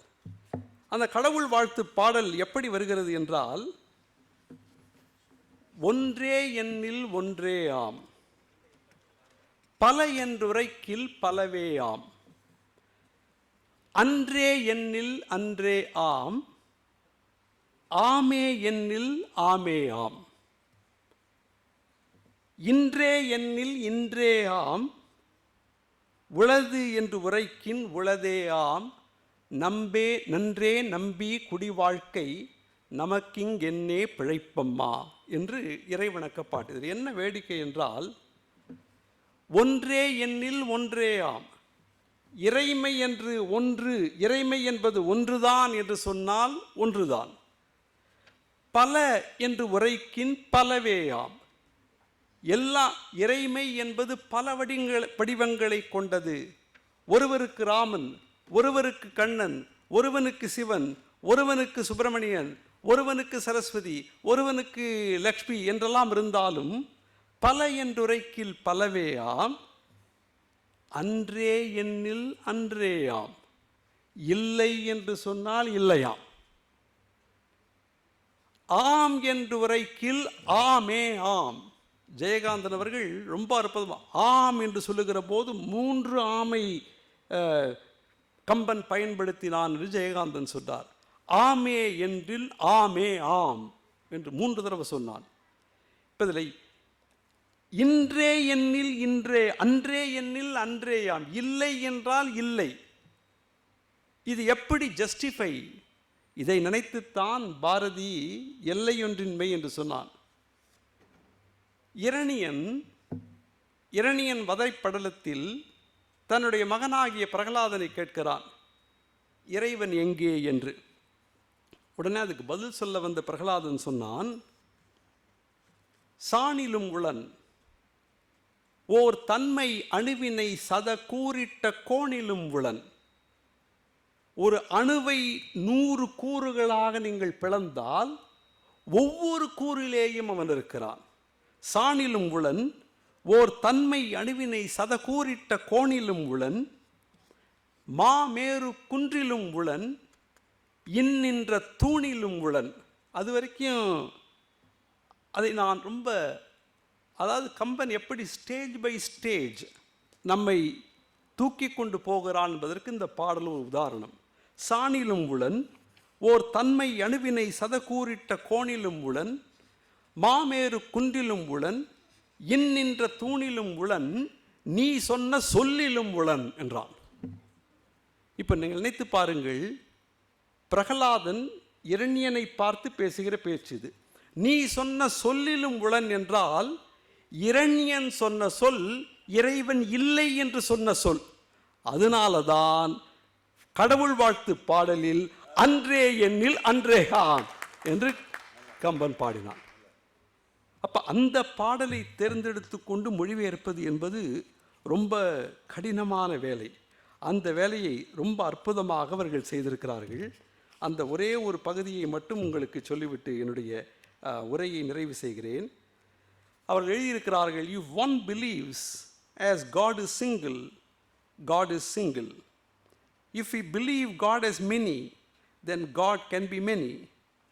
If we believe God is not like that, அதை அன்றே அன்னில் அன்றேயாம் என்பதை சொல்லுவதற்கு அவர்களுக்கு மனம் ஒப்பவில்லை என்று நினைக்கிறேன். God is not like that. God is not. அன்றே எண்ணில் அன்றேயாம் என்றால் God is not. ஆனால் அவர்கள் என்ன எழுதியிருக்கிறார்கள்? If we believe God is not like that, God remains according to the belief. If one believes God is like this, God exists the same way. If one believes God is there, God will be there. If one believes God is not there, nothing exists. அந்த அன்றே எண்ணில் அன்றேயாம் பின்னால் வருது. If one believes God is not there, he does not exist போடல, nothing exists என்று போட்டிருக்கிறார்கள். அங்கதான் மொழிபெயர்ப்பு வெற்றி பெற்றது என்று சொல்லி அவர்களுக்கு எங்களுடைய பாராட்டுக்களை உரித்தாக்கி விடைபெறுகிறேன். நன்றி, வணக்கம். இப்பொழுது நீதியரசர் அவர்களை கௌரவிக்குமாறு கேட்டுக்கொள்கிறேன்.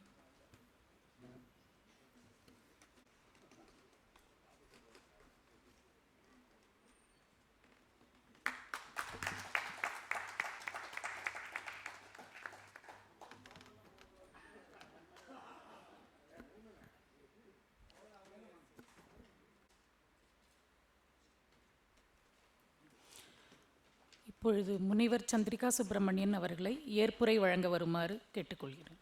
தமிழே, உன் தாழ் பணிந்தேன். தமிழை எனக்கு ஊட்டுவித்து ஊக்குவித்த கண்ணதாசனும் பாரதியும் சொன்ன வழியில் தாயை உன்னை நான் வணங்குகின்றேன்.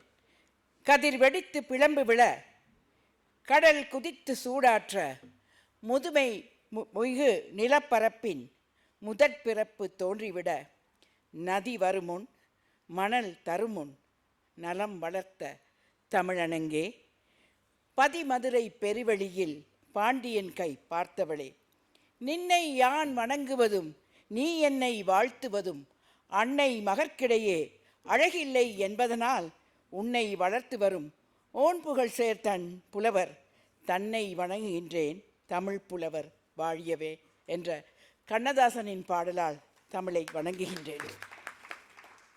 இங்கு மேடையிலே வீற்றிருக்கும் மேனாள் உச்சமன்ற நீதியரசர் அவர்களுக்கும் திரு வி ராமசுப்ரமணியன் ஐயா அவர்களுக்கும், இங்கு வரவிருந்து வர முடியாமல் போன இந்திய அரசின் தலைமை வழக்குரைஞர் திரு ஆர் வெங்கட்ரமணி அவர்களுக்கும், சிறப்பு விருந்தினராக வந்து தமிழை அலங்கரித்து கொண்டிருக்கும் திரு வைத்தியநாதன் அவர்களுக்கும், சந்தக்கவியை பற்றி பேச வந்த சிந்துக்கவி சேதுராமலிங்கம் ஐயா அவர்களுக்கும், அவரும் ஒரு வழக்கறிஞர் என்பது சிறப்பாகும்.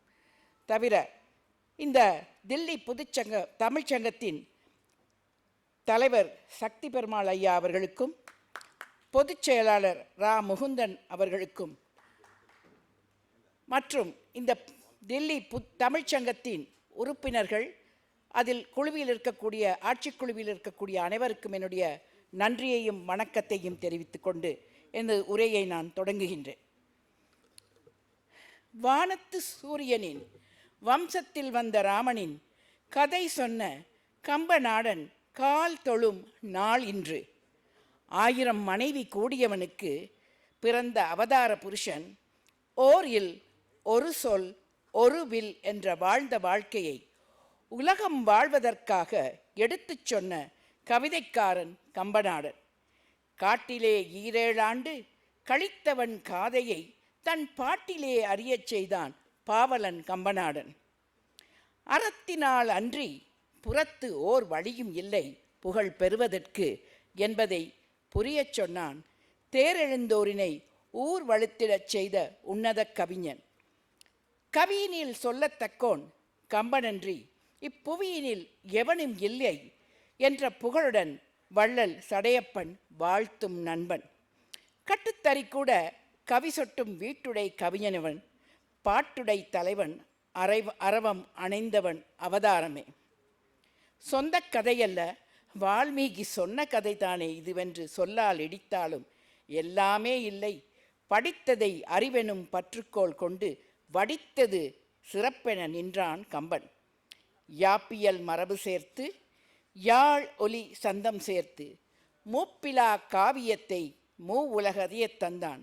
சொல்வண்ணம், மொழிவண்ணம், இயல் இசையுடன் நாடக வண்ணம், சந்த வண்ணம், சிந்து வண்ணம், கற்பனை வண்ணம், உண்மை தத்துவம் சத்தியம் உரைத்த வண்ணம், உளவியல் நிலவியல் புவியியல் அறிவியல் புதைத்த வண்ணம்.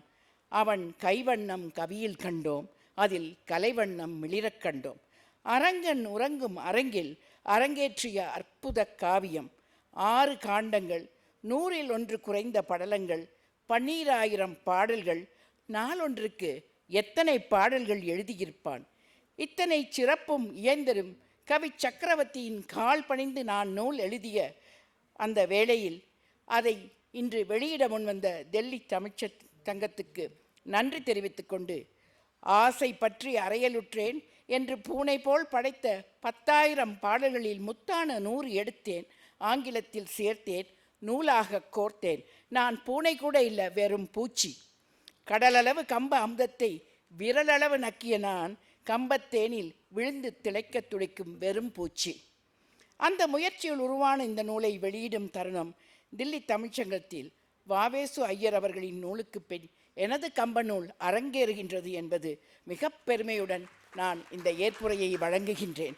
இதற்கு உறுதுணையாக நின்ற தில்லி தமிழ்ச்சங்கம், அதன் தலைவர் சக்தி பெருமாள், ரா முகுந்தன் ஐயா பொதுச் செயலாளர் மற்றும் எந்த விதத்திலும் சங்கத்துக்கோ அல்லது எனக்கோ சம்பந்தம் இல்லாமல் நான் கேட்டுக்கொண்டதுக்கு இணைய ஓடி ஆடி இந்த பணியை செய்த நரேஷ் அவர்கள் அவ்வளவு பேருக்கும் நன்றி தெரிவித்துக் கொண்டு, கம்பனை தமிழால் வாழ்த்தவும் வணங்கவும் வந்திருக்கும் அனைவருக்கும் என் நன்றிகளை தெரிவித்து, இந்த அரங்கில் இருக்கக்கூடிய ஏனையவர்கள் பேர் விட்டு போயிருந்தால் மன்னிக்கவும். தவிர இந்த நிகழ்வில் கலந்து கொள்ள வேண்டும் என்று உங்கள் நேரத்தை ஒதுக்கி இங்கு அமர்ந்து பொறுமையாக கேட்டுக்கொண்டிருக்கும் அனைவருக்கும் என் நன்றியை தெரிவித்துக் கொள்கிறேன்.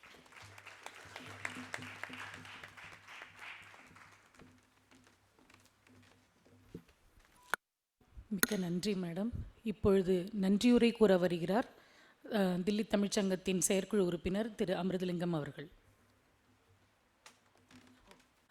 சந்திரிகா சுப்பிரமணியன் மேடம் அவர்களை கௌரவிக்கவிருக்கிறோம்.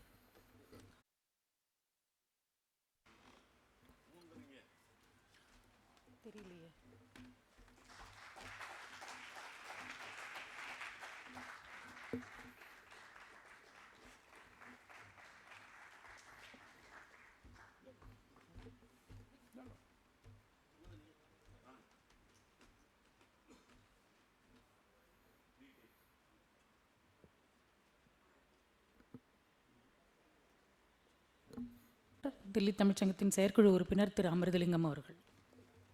இன்று முதலில் நடைபெற்ற சிறப்புமிக்க நிகழ்ச்சி இசை அறிஞர்கள் மற்றும் சமூக தொண்டர்களுக்கு சிறப்பு செய்தல்.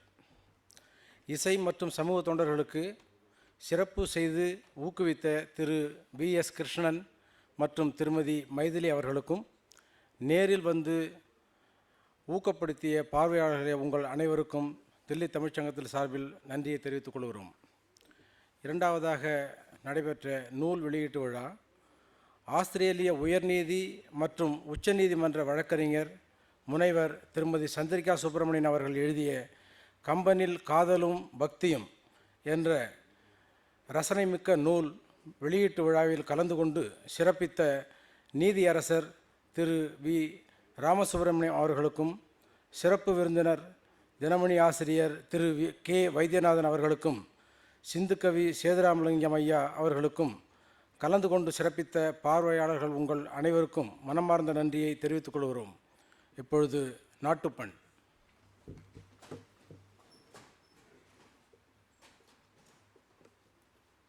जनगण मन अधिनायक जय हे भारत भाग्य विधाता पंजाब सिंध गुजरात मराठा द्राविड उत्कल गंगा विंध्य हिमाचल यमुना गंगा उच्चल जलधि तरंगा तव शुभ नामे जाहे तव शुभ आशीष माहे गाहे तव जय गाथा जन जन मंगल गायक जय हे भारत भाग्य विधाता जय हे जय हे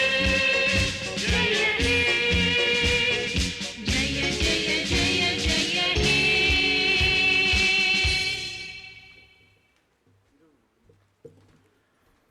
இரவு உணவு இருக்கிறது.